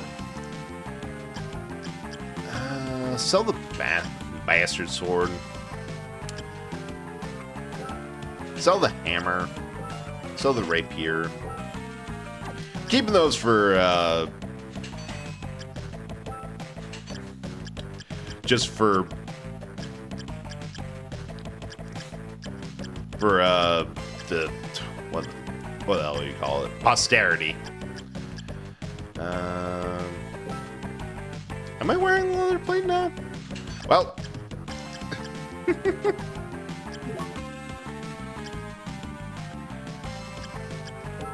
Buy that. Oh shoot, I already bought one. Ah well. Sword, spear, katana. Buy that. And we'll get the warp peaks. Still need to fix my filament. Oh hey. Another reason to keep the casual clothes in case I accidentally sell all my stuff again. Because I'm a little bit paranoid about selling selling accessories just because I know Symphony of the Night required them. And Katana, because yes, all this stuff is good, is nice. It's just so out damaged by the freaking Katana. Okay. Welcome back, Soma. Hey, what? That man over there. Who, you mean Hammer? His name's Hammer, huh? Don't you think he's a little scary? No, I think he's a decent guy. But look at all those weapons he has over there. Told me he's opening up his own shop. Here? He's opening a shop in this castle? He's weird. Yeah, it's pretty strange. Say he's a good guy, I'll believe you. I like the little opening areas that we're founding. Because I haven't had a boss-obsessed tank, right? I would love to fight that. I mean, practically speaking, ooh, lucky charm. Ah, yes, ups luck. Gimme. I'd love to fight that, but, you know, Metal Slug is a perpetual obsession for me. And also... nope. And also, anything mechanical and... Mechanical, autonomous, possessed, I'm a fan. I am 100% a fan. But yeah, I've thought, speaking of 3D printers, I've thought of getting, like, a resin one, but part of it is the sheer lack of space. I know they're getting smaller ones. I just don't have the space. I just don't necessarily have the space for it. Oh, you're not a 2-hit? Boo. And most of what I would use to print it for is D&D tabletop stuff, but I just don't live nearby my D&D group anymore, so stuff for board games it'd be nice, but just don't go.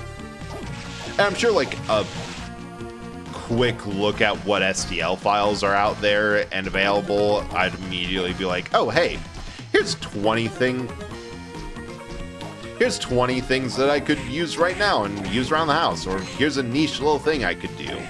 Or here, more likely, here's some VTuber nonsense I could get up to with it. Because that, once you have the main obsession, everything else is just in service to said main obsession. But God, it's been so long since I ever did any drafting or 3D modeling.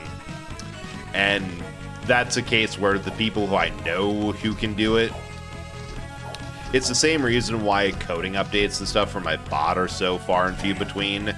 Because, like, I do that all day at work. I don't want to come home and do work at home. So question if Dracula would even know what to do with the main battle tank. I think he would. Here's my argument for it. Is that throughout the series, Dracula has been shown to be intelligent. Like, you have the alchemy lab, a massive library study, going from the anime, you have the fact that he met his wife because you're like, hey, you know a lot of stuff. Teach me medicine, you coward. And then she promptly got her ass burned at the stake for, you know, not being a dumbass. Suspicious. I'll hit up the save room, just because I did inventory stuff. Yeah. I think he'd figure it out, right? I think if given a full-on tank, because you also see some of his minions using guns. By the anime, he might come up, yeah, he probably already knows what to do with the tank. It's probably way ahead of you on that front. It's like, yes, I've thought of it. I have a prototype. A certain Leonardo, Italian gentleman, you might have heard of him, had a workable prototype, some nonsense with the gear shaft. But honestly, it just was a little too primitive for my taste, and it was efficient and could be workable. I've decided that it just, at the time, was not worth the materials to pursue. So I'd wait. Like, he'd probably know, going by the anime, he probably knows how, and it is just either did not trust his vampire generals to actually use that effectively, or can I move these boats at all? What happens if I just stand here? How far do they go? That far. So I can't go there until I get something that boosts me a bit more. Alright. Because I love the scene, like, when they go to grab Alucard, like, torches without torches without fire. This place is freaking weird, and they're just describing electric lamps. Like, they look like 18th, or not even 18th century. It's either like Victorian or early electric lamps, with like kind of that bit of Victorian style to it. That's what I was trying to say. Or just like straight up modern industrial lighting. Like, it would feel like something that a game with a quote-unquote industrial theme in the design or like base building would give you. I love it. Working prototype. Find the design to be too clunky. Haven't had time to revise and update it yet. And meanwhile, you'll look at it, it's like, this is better than the Abrams. Should I be afraid? Oh, you just realized you should be afraid. Cute.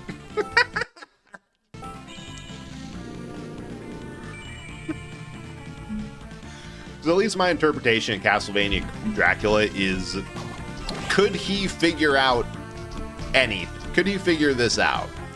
Yes, if it could be used to kill humans or used for any of his purposes, he... I just sent that dude's skull flying. I love this game. He totally could figure it out. Yeah, because there's yeah, even from the games themselves, there's the motorcycle skeletons in 64. How quaint. My meal shows terror. Yes, it's better than what you have. Oh, I love it. But no, like, he straight up has motorcycle mooks in Castlevania 64. Oh wait, I can jump that. Whee! I probably could jump that earlier. And there's the steam engine, the elevator of terror in Symphony of the Night, which means he has figured out internal combustion. So yeah, he definitely could. I think if anything, the only reason he doesn't... Ooh, Lance. The only reason he doesn't is because, like, his axe armors and the like are better. Long speed... Okay, so a bit of a... Oh, that is totally the, hey, we heard how much of a pain you were having in piercing floors before. Here's something for the trouble. Oh, I'm going to stick to the katana. It's only 1 point of damage difference. It doesn't matter. And here specifically, I feel like the overhead arc instead of the underhand arc is just better. Imagine being low on health and trying to run from motorcycle skeletons. I mean, the odds that I eventually play Castlevania 64, because I am a little bit curious about that game for no other reason than the fact that I've been told, hey, this game's awful. Not awful. This is one of the rougher and more frustratingly difficult games in the series. It's, in my opinion, that means it's probably fine because most complaints are a little overblown, and unworkable or untenable or unreasonable just means it's not.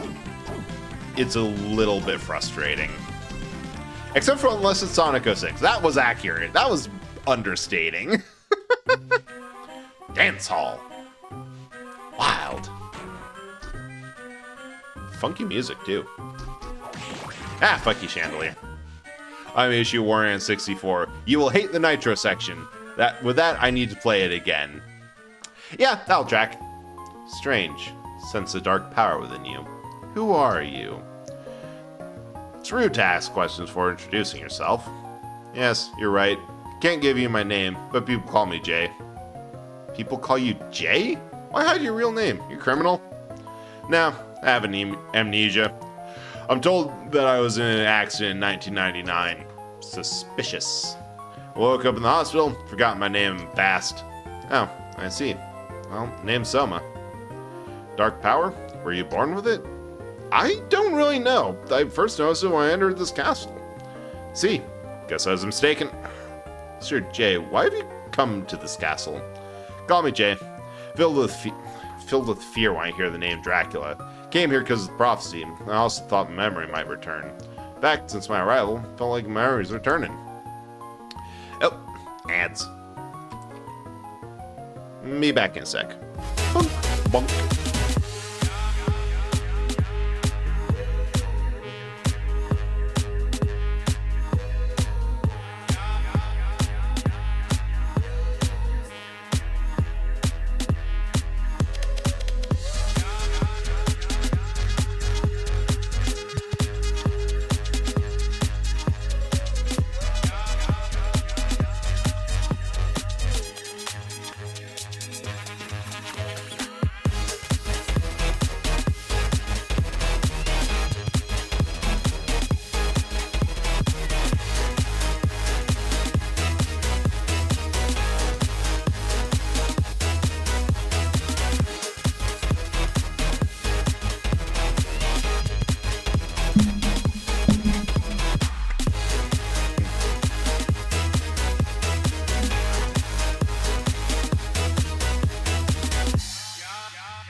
Hang on.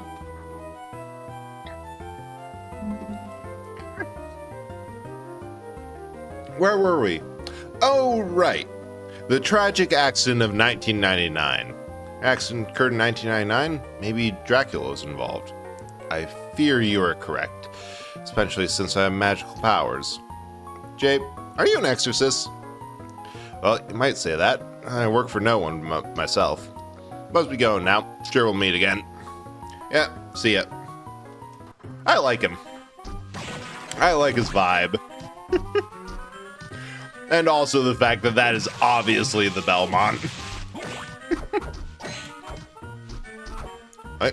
Can I? I can. Hell yeah. Now I've gotten up here, I want to not beat out up here because...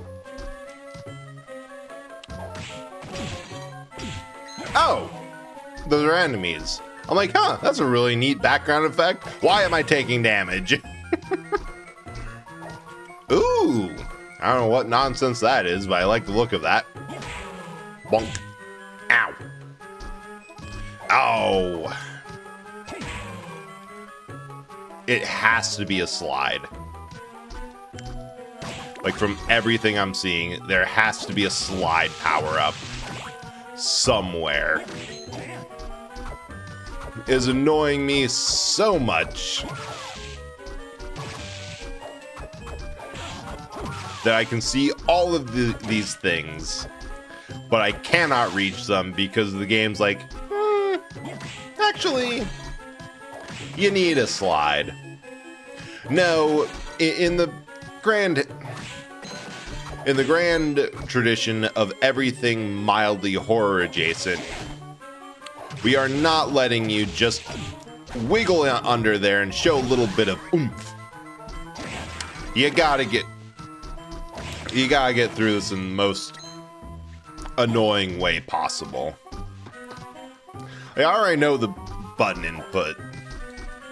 Oh yeah, the moment that you said, speaking of Castlevania 64, you will hate the Nitro section, that the moment you said, I'm like, oh yeah, I've heard about how awful that is.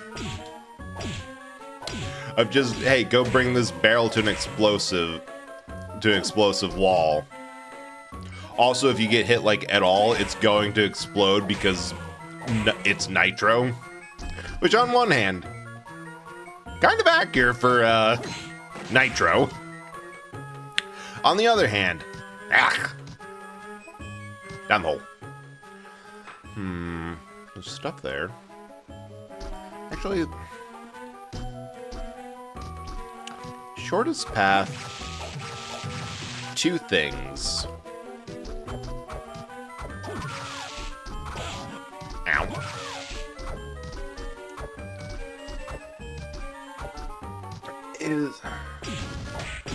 Oh, we found the Quetzalcoatl closet. Found the coat check.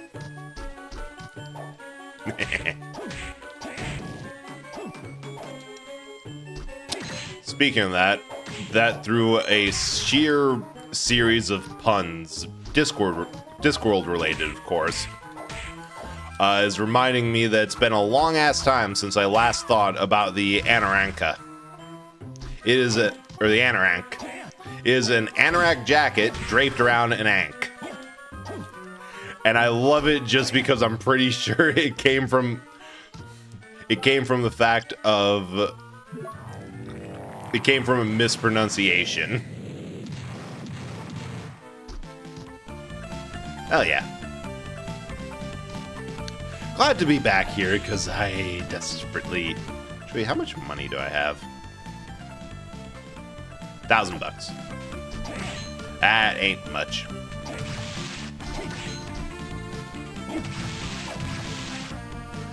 Yep.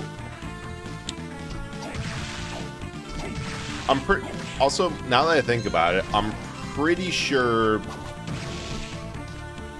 the way that Hammer is stocking up his shop is just going out and beating stuff up.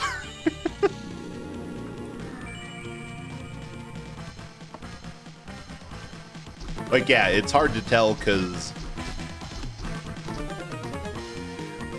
there's some unique stuff that's always how the shop in these games work. That there's always there's some stuff that it's either drops or is just like the stuff that you find out on the ground in the castle is always unique, because if it wasn't, then, although granted, it's both the case of if it wasn't unique, then you wouldn't go, you'd just buy stuff from the shop. But also, some of the best stuff is just in the shop anyway. Or at least you can usually find an upgrade.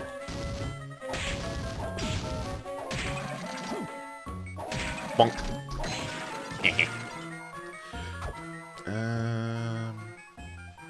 Then we can either go further up, or straight across, or down. Shortest line to stuff. That's what my thought process is. How few rooms do I have to go from where I am now to where I haven't been? Oh! There's an up. Wait, of course there's an up. Ooh, and a save.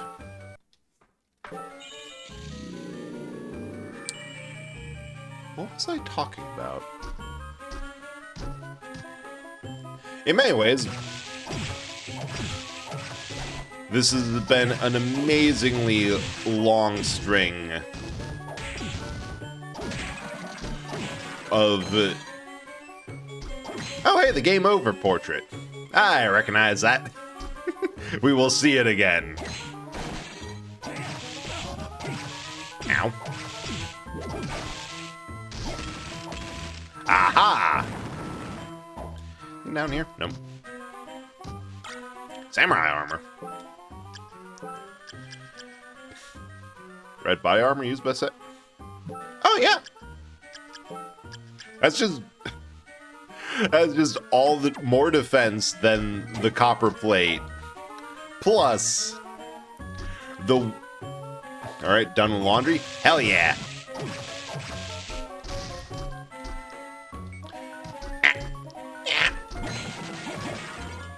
Man, we're going full samurai warrior here. I was hoping that I could catch whatever food he was throwing and not get damaged. But turns out I should not expect such hospitality from a zombie waiter. Ow.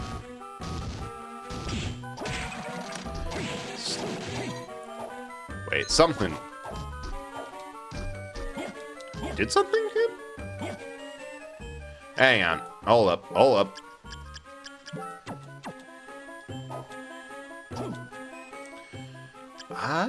No. Oh, right, the Lance is like one better. From the Nitro sections program like real temperamental Nitro. You dump? Oh! You jump? Dead. You bump something? Dead. You make any abrupt movements? Dead. Oh, because I remembered what what I had heard about the Nitro section. Wait, what did I get? Oh, a combat knife. I figured that was largely speaking the problem, right? That it's programmed to be exactly as realistically finicky as actual Nitro, which is, yeah, awful. Oh god, this thing has fleas! Hops around madly. Okay, I gotta see what this is. Skeleton.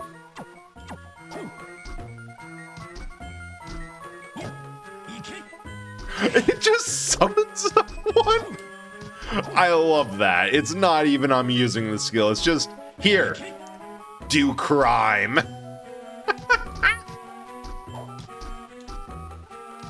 Oh, I need him over here. But yeah, that is so much worse. That is... It's definitely overtuned. Sling's hot curry. Oh, that is even dumber. I love it. And it costs so much. Bread. Wait. Oh. Hey, butterfly. Go, my tiny minion. Oh, I was hoping so much that... I have been living off the high that is Fridge Kirby ever since I got that ability in Crystal Shards the first time. Like, oh, you're telling me that this ability is kind of that... It's aight. It's solidly okay. But there's also... Oh, I understand what you're supposed to do with that now. I see. Welcome back. But I was really hoping that this would be a heal... an item you could heal with, because it's so silly. But it's... Oh my god, the curry is holy water. Hang on.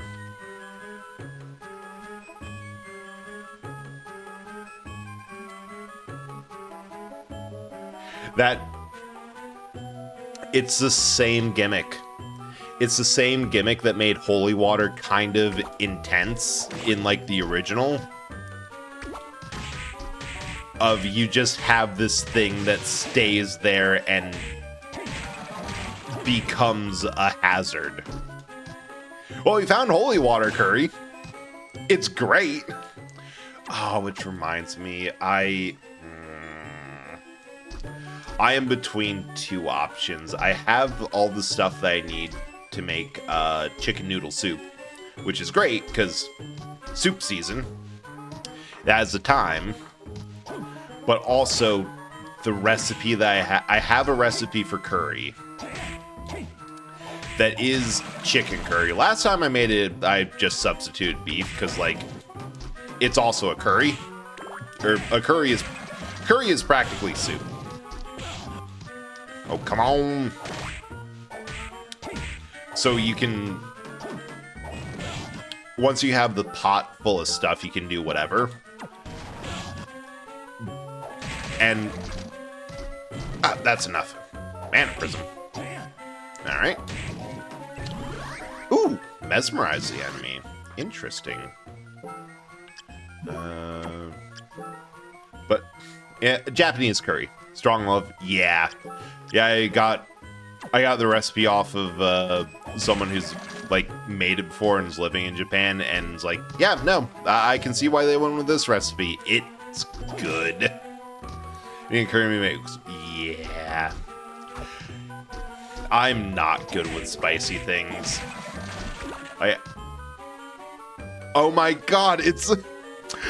They've made some marketable plushie! That is adorable! I love this game so much. I've just... Wait, and there's a little Mina too. God, this is adorable. Weak against... Yeah, there's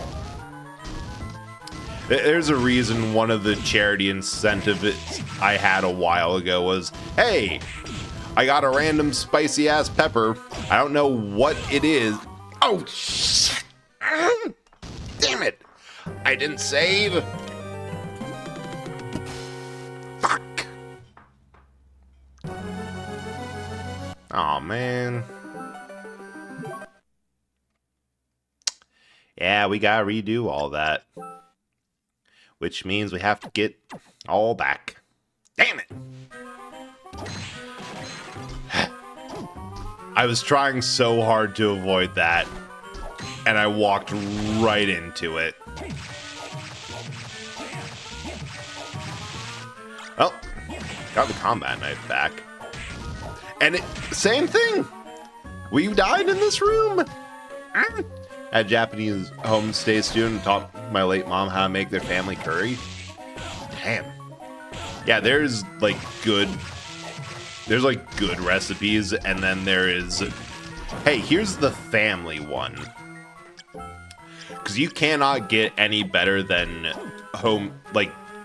family homemade ones, because that, like, regular recipes that you get off a recipe blog, yeah, sure, it's good, but there's also the need to know of how to adjust it, because I'm gonna be honest, most recipes don't, it's not that they don't get how to do it, it's just that they're trying to make a wide appeal, right? It's the whole, this is being made to one person's either individual taste or in order to appeal to a demographic. That was a curry that made me fall in love with Japanese. Yeah, that would do it. Like, just from nothing else, but this is the family's curry. I can understand why. That would be like one of the best. And I enjoyed the recipe that I had. I'll try to remember to post it in the Discord somewhere. But like, until you have that tweaking, because there's things that I'll do, like with my own recipes. At least part of it is, hey, remember to put in a whole lot more garlic than the recipe calls for, because they're cowards and never put in enough. They always need more. Is things like spice loads, tweaks. There's a chili recipe that I make that at first I was very deliberate about how much to put into everything. Alright, I actually am kind of determined to grind back getting both of the getting what we lost, because it was just incredible. Alright, and then swap out for the lance. Ah, dang! I don't want what a mana prism is, but I want it. Even has adorable. Still friends with him. His wife met us here in States while he was staying with us, and he has an adorable little kid now too. Oh, that's, first of all, that's amazing. Like, happy for them, and also just fantastic that you still managed to stay in touch. Like, that type of thing where it's like like that sort of arrangement of the homestay. I can, although this is just me, this is just me telling on myself a bit. I am bad at keeping up with people. Like, if my friends if my D&D group, we all met in college, if they were not determined to not let me leave, if their attitude wasn't, no, you're stuck with us, bread boy, I am doubtful I would have kept in contact. It's just kind of a out of sight, out of mind, and I feel so bad because there's several people I know from streaming that is just like, they took a hiatus, and when they came back, like, enough stuff had changed that I'm like, oh, right, I should probably check in with them. And then I didn't, and then it became, alright, now I feel enough time has passed that it's awkward, so I can't. It's bread like that. Yeah, it's rough. Like, there's various reasons for it and whys, but at least part of it is because I am very over people. Like, there is a limit to how much people I can be exposed to in a certain amount of time, and I reach that quick. It's like, honestly, massive props for keeping up that relationship. What was I talking about? Oh, right, curry. Because practically speaking, curry is just very thick beef stew that's served on rice. So it's very filling. And the recipe I have makes 8 servings. But first of all, I think I make it kind of large. Alright, if I don't leave now, I'm not going to have enough health to get back to a save point. So last time I made it, I had it for like 2 weeks straight. Oh yeah, we're screwed. This ain't gonna go well. I can reach out and talk to him and talk. To just reach out to him and talk. It's been a while since did. Yeah, probably be a good thing to like just check in. Because I also from experience, even if it's been a while, people usually appreciate that. Like I have fortunately yet to have somebody call me out for just freaking disappearing and being angry about it. It's all internal. Like most things, the biggest obstacle to my success is me. Seriously hypervigilant. Remember, people are...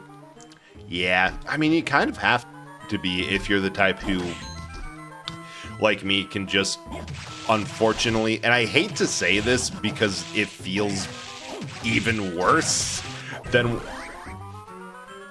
Jumping while taking damage restores health?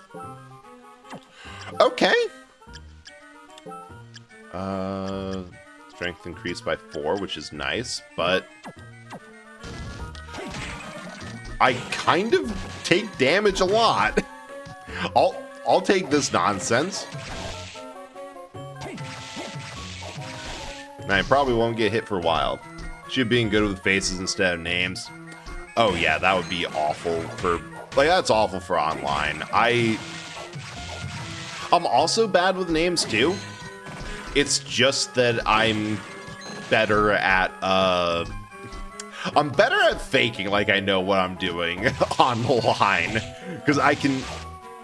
The delay can give me a moment. Alright, give me my curry. I will grind for this. I don't even care. To say... Yeah, like the online has its like downsides in terms of interacting and how it's a lot different to be social through text and through a distance instead of in the same room as a person. Like it honestly helps a lot to go and react and interact with someone IRL just because of how different it is. If you're part of my regular group, I will remember. If not, yep, it takes a lot more for me to remember people and like interactions. And like at work, I think I only remember the people who are in my immediate line of sight and I pass every day. Anyone outside of that and like outside of the people that I work with, I don't know. There's been times where it's like, I've worked with people, they know my name, we have like a rapport, don't know their name. It happens. Oh, what's up? Come on, give me my shit. Alright. Bold plan. I'm going to kill something else for this. Nope. God, is the drop rate really that low that a little bit... I know I'm also slowly tanking damage because I'm doing this pissed and not carefully. Now, if you remember me saying this last year, I was in... Oh yeah, I do remember that. And that's honestly really kind of rude because like it's an office party. What do you mean somebody got left off the list? Like, how do you not have that accurate? They remember this year? Hell yeah, as they should. Like, it's... I refuse to view this as anything than the bare minimum that your work should have done. Because, yeah, you have a list of everyone working on there. They should not leave anyone off for any reason. Like, you should, like, being pissed at that being left off from office party is the proper response. Although, granted, I say that, but dude, 9% of the office doesn't even mind. Wow. That's incredible. I say as if I didn't just immediately... Alright, I give up. I'm gonna leave. But yeah, as if I didn't just say that I don't know most of the people in the office. I mean, I'm sure if I say their name, if they said their names just because I work IT, I'd immediately say like, oh yeah, you're the, don't call him the asshole that doesn't know how to enter data in properly. Because as I said today at work with a message with a coworker, I view users as something that ideally happens to other people. Anytime I have to deal with someone directly, something went horribly wrong. Absolutely awful.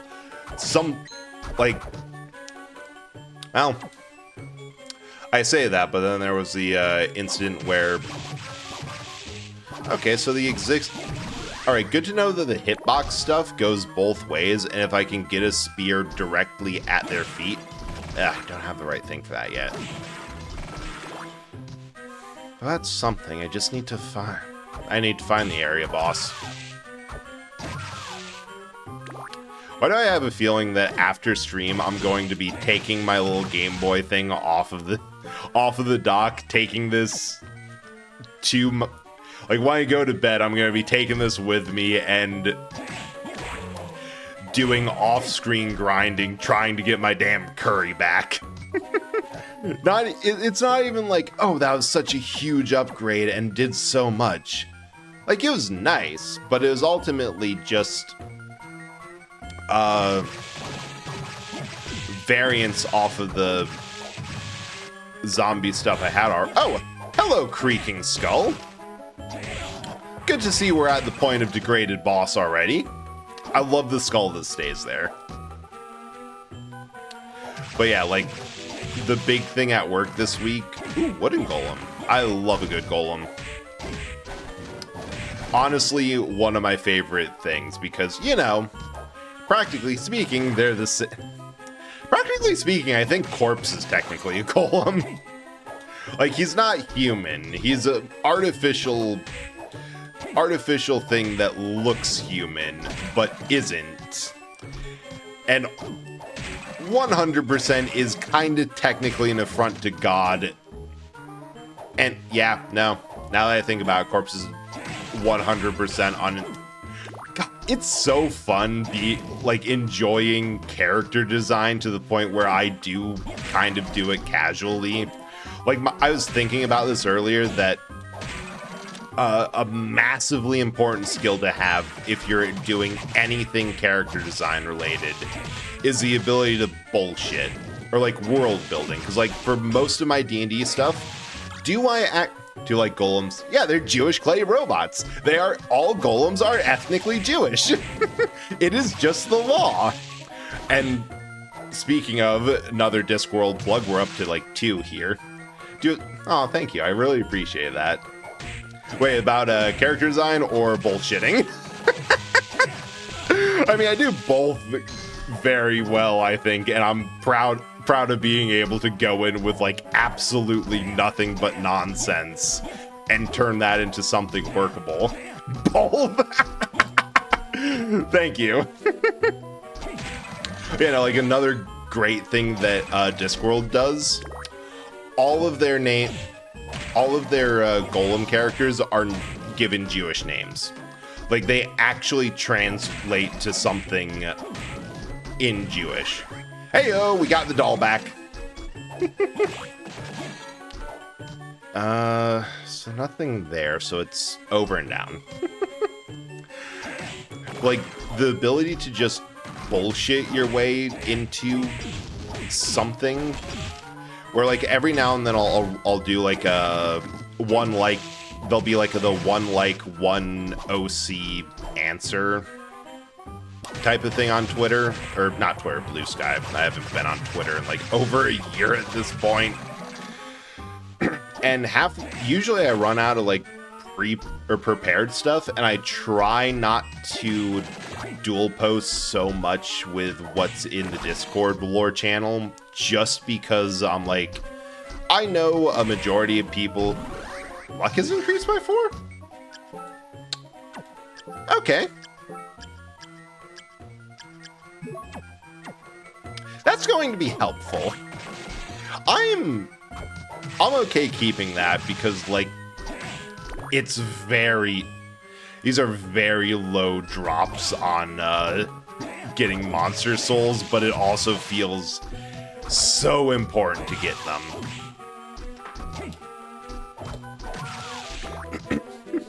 I have a D&D character I've been working on for a one-shot. Professor Marfor Tangle Mean, artillerist artificer, hates his middle name, also administrative lead due to personality issues. Hell yeah. Oh, that reminds me, I'm doing, so a friend's trying to make a tabletop RPG with their stream adjacent world build, and at least part of what they wanted is an overdrive. Essentially, when shit hits the fan, this is an ability that you can do when the options are don't do anything or do something incredible or die. And it's like, oh, hey, this is an option. You don't have to have it because you're not going to be in enough danger to warrant ever using this in the initial sessions. But just think about it. And there's like, all right, I have some like everyone else is like, all right, I have some base ideas, but just generally this. Meanwhile, me, I have everything flavored out. I just want to rewrite this because it's a rough draft and I want it to sound better before posting it. Like almost immediately. Like, all right, character is tank due to the fact that they can't actually feel anything and don't have like a pain reaction anymore.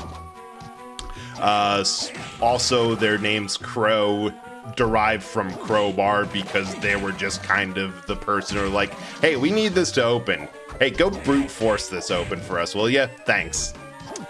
So, all right. Whole thing is built around opening up their defenses and like setting it to 0. Sweet. But, like, even then, I've had like, I don't know if it's a character that I want to do something else with, or I'll probably use it for D&D because I love the challenge. Wait, I went... Why did I go this way? I just autopilot and like, I know this direction, I'll go this way. But I don't have a name for them then because names are the last thing I do. Part of the reason that Bread, Corpse, Static, and Reen don't have names, they just have description, is a personal in-joke with the fact that I am terrible at naming things and will legitimately just leave descriptions for characters. Be like, ah yes, I know that I'll describe them as like this thing or by this relation, and I'll deal with a name later. And then I never frickin' do it because I am horrible at names and hate doing them because... Actually, no, I don't hate doing them. It's just a bit of effort. Ooh, zombie officer. And I wanted to check something. Soul set... Okay, so it's still at 4, even though I have 2 Ghost Dancer souls. So it's not... doesn't seem to be stronger with each one. I'm sure there's probably going to be a mechanic eventually. If you want the inspiration for Professor Means, Professor Fate from the Great Race. Oh, I'm not familiar with Great Race, but I love the inspiration already, because hell yeah. Anything mad scientist related is amazing. Oh yeah, there's definitely going to be something coming up for this. Okay, is this regular fog or cursed fog? Oh, it's cold storage. It's just cold. But yeah, like I have a... Like I literally... Ooh, that's actually kind of nice. Like, I would love to have that be paired with something with like the curry. But I'll take better. But yeah, like there's been like a challenge D&D character that I've wanted to do for a while. I'm comfortable doing it with my current group now because it also requires a lot of interesting roleplay that I know they're good for. but I've wanted to do a mute character for a while where they can't talk. I don't have an out of like message or something like that. They are just legitimately mute, and anything that I have to, as part of a challenge, I have to be able to communicate entirely by just spiteful, egotistical, generally bad temper. That's fate. Hell yeah, that is a good classic archetype. Like, the part of the challenge is just, how do I communicate without, oh, big golem. I love them. And I really, I wish I had the curry for this. That would be so good to just plop it on his foot. Yeah, this is going to take me 2 tries. At least. Like, it's just been something in the back of my mind of, like, how do I do that without being massively disruptive to the group? Obviously, there's some quick things, like a notebook and a writing, like notebook and writing, and there's a feat called telekinesis that gives you, like, the limited ability, or that just lets you send a message spell without physical or otherwise, or verbal or semantic components. That's what I'm saying. Merman. Sorely tempted to have Professor Menbaxas and use his charisma as a dump stat. Just be a general that would be amazing. Like, my personal view is try to keep as many of their bad or like their negative stuff away from the party as possible. Okay, we're back behind him somehow. Smack his ass. No, this ain't working. This is going worse than last time, I think. Wait. Just regular ass skeleton. If I can get it, it should proc a couple times. Not evil, just unpleasant. It's like Fallout Van Buren. What was supposed to be Fallout 3 before Bethesda got the rights to the series. They had the early build called for a character called the Hangman. Eventually, they would kind of salvage him into kind of use him as like prototypical Joshua Graham for the final version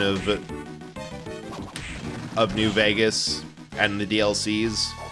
But practically speaking, he was on paper, by and far, no question, the best companion. Like, he had useful stats, strong in combat, high health, high special skills. No question that he was by and far the best.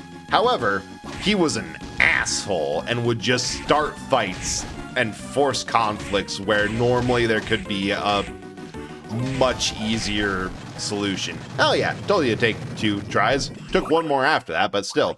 Familiar with Van Buren, not often. Yeah, it's such a fascinating thing. Hey! So there was a thing burrowing. What the hell? I'll have to remember that. Try to come back to it later when I have whatever can let me attack that fast. Sounds weird. But it's like that kind of thing, which I think is it's definitely interesting. You kind of need to have a group where you can ask, like, hey, my plan is to be this type of character and be antagonistic to NPCs. Because I for one think that my personal thought is that there's never really a reason to be an actual asshole to the party. Like, you can be unpleasant. There can be some friction there between characters, but end of the day, like, you're playing a game with your friends, or with people who should be friends. you don't want...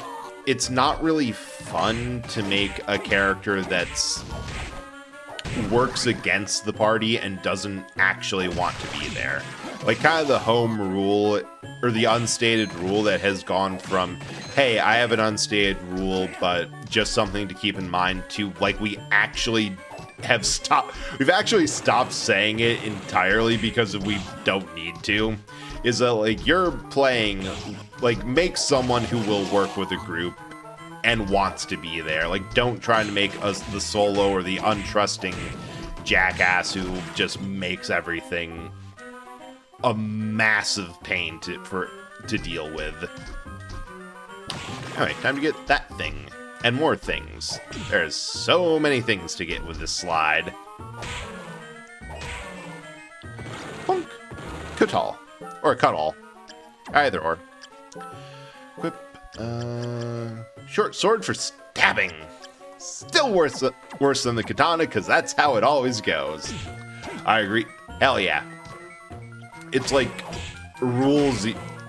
if rule 0 is whatever the DM says go, rule -1 is keep in mind this is a game. If you're trying to make your solo novel protagonist, or if you're trying to make something that's totally unsuitable for a hard team-built game, just write a novel. That'll end up so much better for you.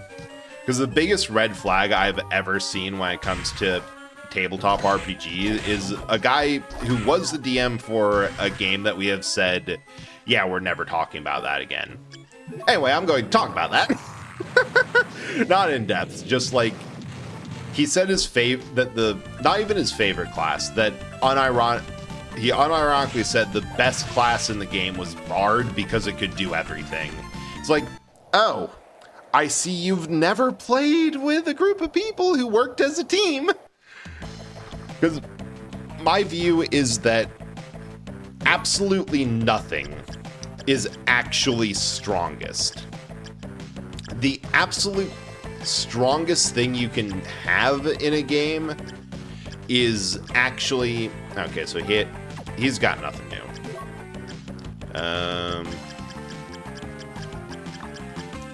Best Lord. Not as good as a combat knife. And I have 4 of these things, and oh my god. Be Professor Mina's curveball character. Beware the asshole with a cannon. Yeah, that, and like, I can't talk too much because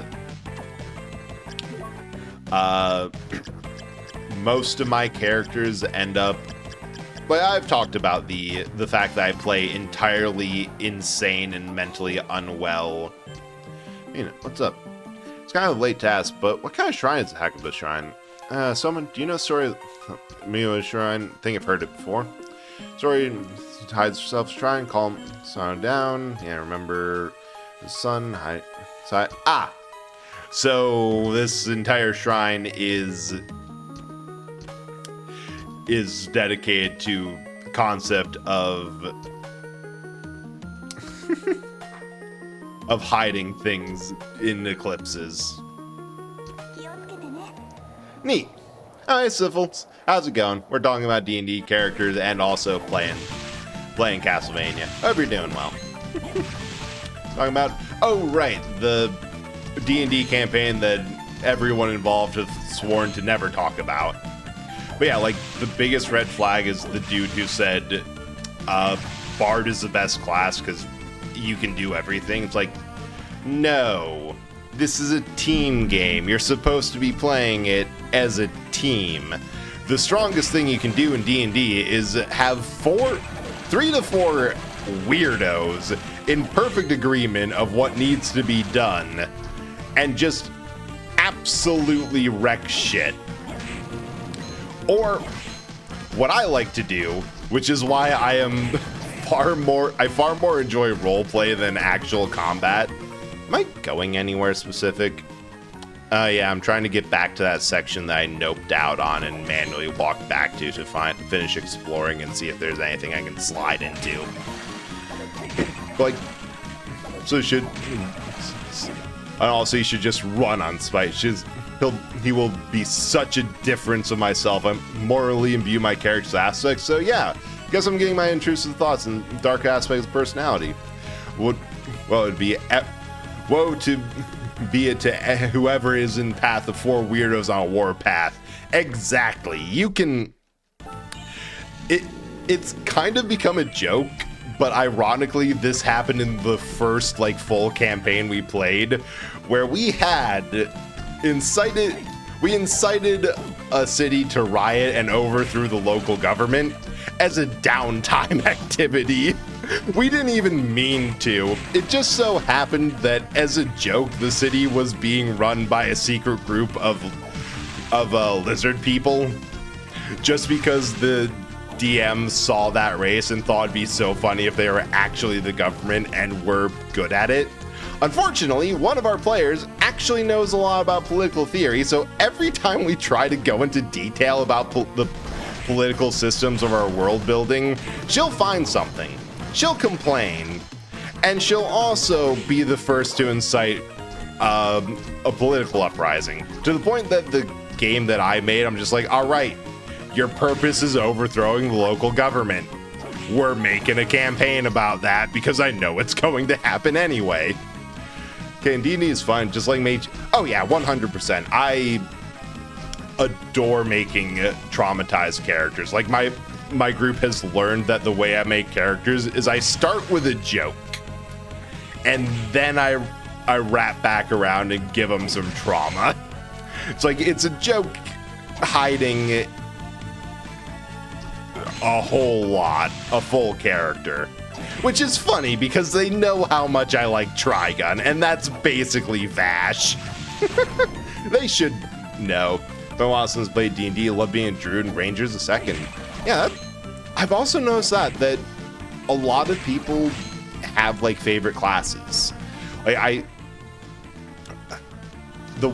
one friend, Botanical Chaos, the Hema nerd in here, she always plays paladins. I think she's played a majority paladins. I usually play rogue and wizard, specifically wizard.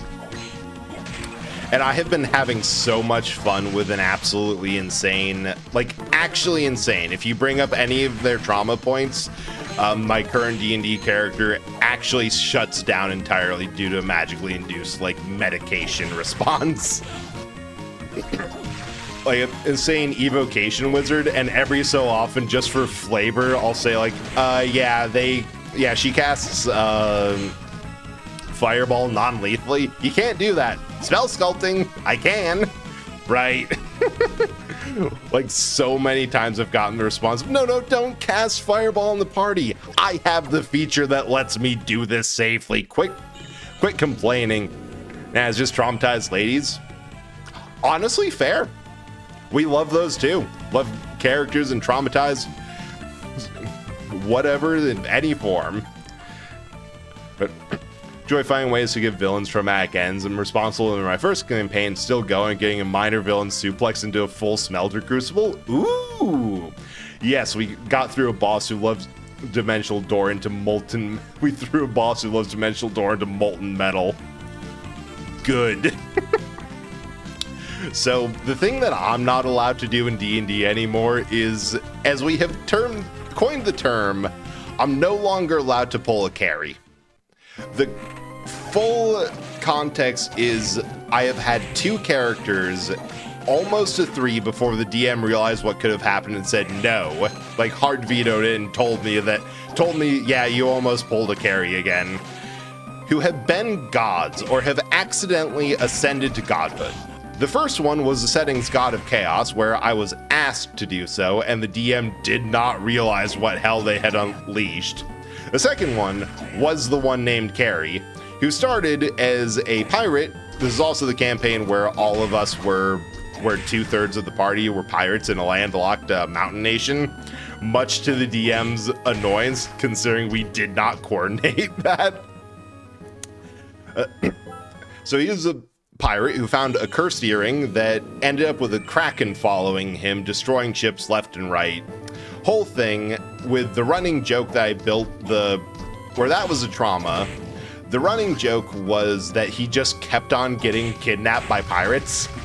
Like, the moment we found out that the other person was also a pirate, like, oh yeah, she's kidnapped me like 3 times. We know each other at this point. Like, I think the running joke, the unstated joke there was just every pirate in that setting, if they needed a new person, they just kidnap my character. Wait, that's armor? Yes, it is, and that is good for it, bad for everything else. Final dimension door was spit out as fried twitching corpse. Oh, that is beautiful. That is both massively traumatic, horrifying to think of, and I'm sure so much fun to narrate in... Huh? Oh, there's ghost dancers up there. Love that. For the DM, if they're into that sort of thing. Nope. There's another room. But yeah, so Cursed Earring had the important to the Kraken for some sort. He ended up dying because of what the other players thought was a quote-unquote plot hole. It was more of there's a reason that we're not just casting Remove Curse, which is like a 3rd level spell, because this artifact's connected to the freaking Kraken. And immediately the DM's like, yeah, that doesn't work. You casted and this thing has grown into Carrie to the point where there's like several yards of gold wriggling through his body that was magically fine. Now, no longer fine. So he's dead and you killed him. As a joke, because there's another running joke here of I had spec'd him out as a rogue to be ridiculously high in stealth, to the point where I was casually rolling like over 20.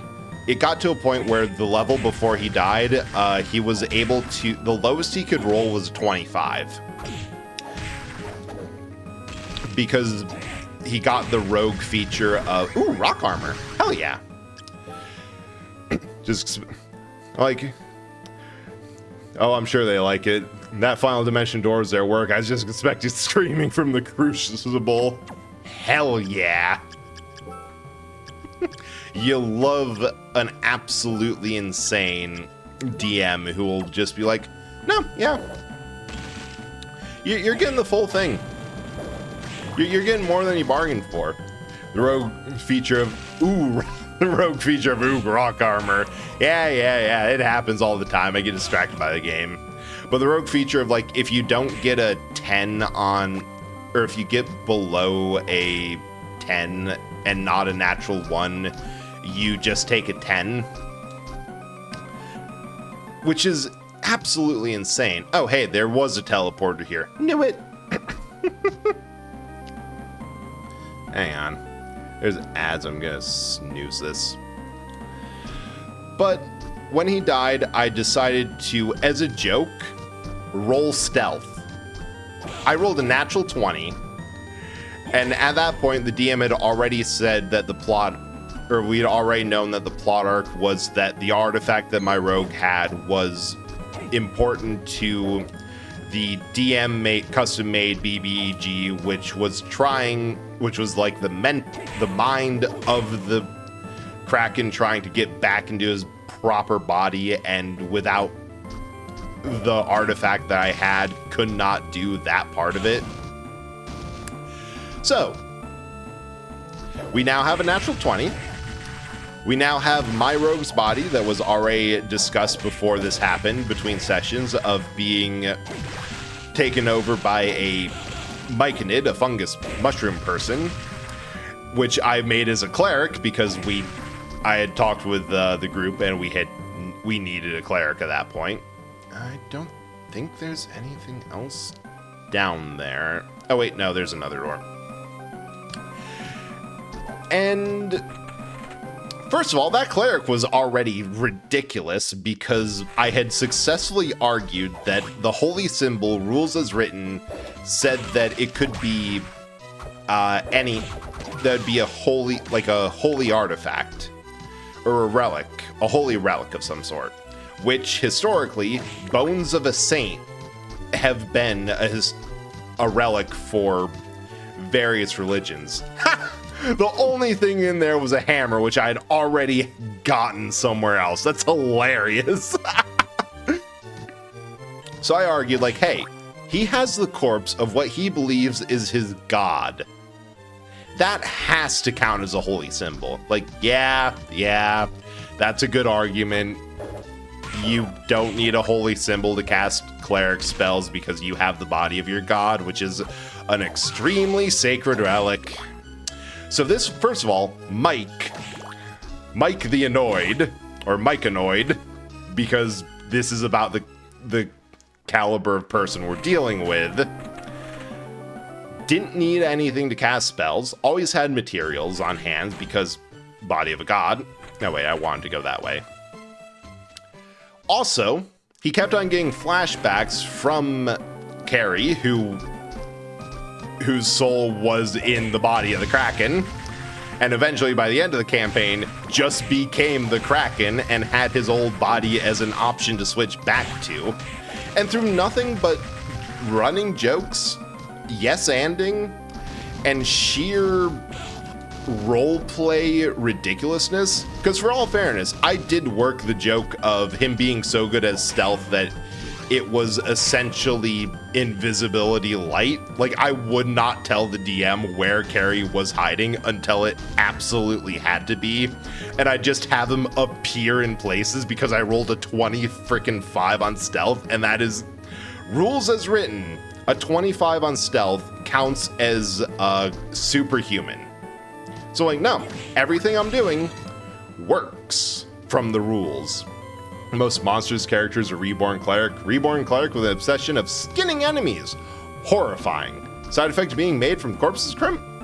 Yeah, that is horrifying, but also makes perfect sense for what that character is. Like, that's a good way to do roleplay. It's like, no, it's weird. It's messed up. It's questionable.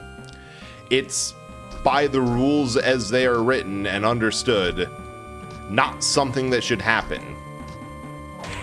But it makes perfect sense if we're focusing more on roleplay than anything else.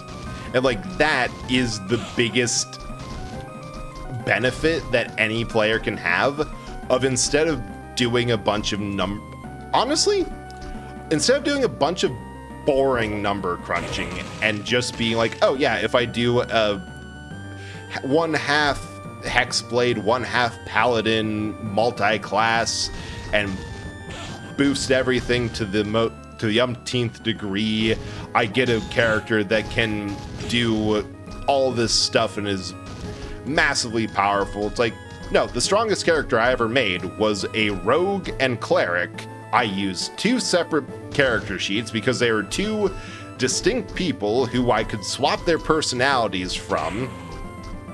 There were some drawbacks, and they were also the Kraken. We got to that point because of roleplay.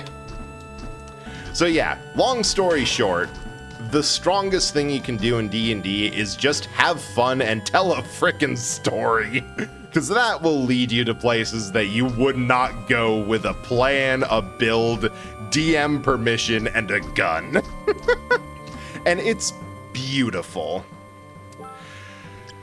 And I didn't even get to the character that I'm like, I'm not sure if I'm going to make this for D&D or just make it its own thing, because it's kind of gotten to a point where I'd be fine with like just doing this as writing practice.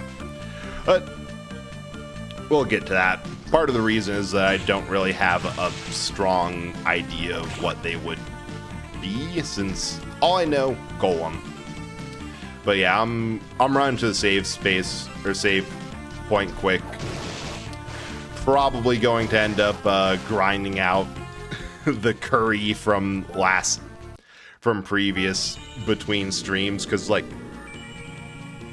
that was just funny. I think I'm going to call it here. Find someone to raid out to, and, yeah. I really had a fun time. Hope everyone else did. I had a great time talking to everyone and getting into the weeds of so much nonsense. Oh, hey. Yeah, thanks for coming by. I really appreciate seeing you here, Syphils. Been referred to as Mad Dog by his teammates before the campaign was halted regarding Cauldron of Plenty, and locked up the last remaining thief in a cell, skinned one of his comrades in front of him. His group was directed by the mayor's assistant. I offered to leave his skinned corpse there, bend him with like a mafia message. Horrifying. I love that.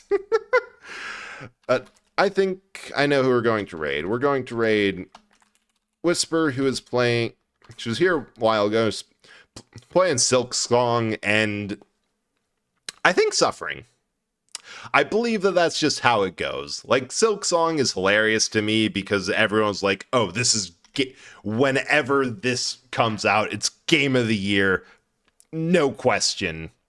And then it came out, and people realized that Team Cherry made it for the type of freaks who are playing Hollow Knight and other Souls adjacent Metroidvanias over and over, and are like, oh wait, this doesn't have general appeal.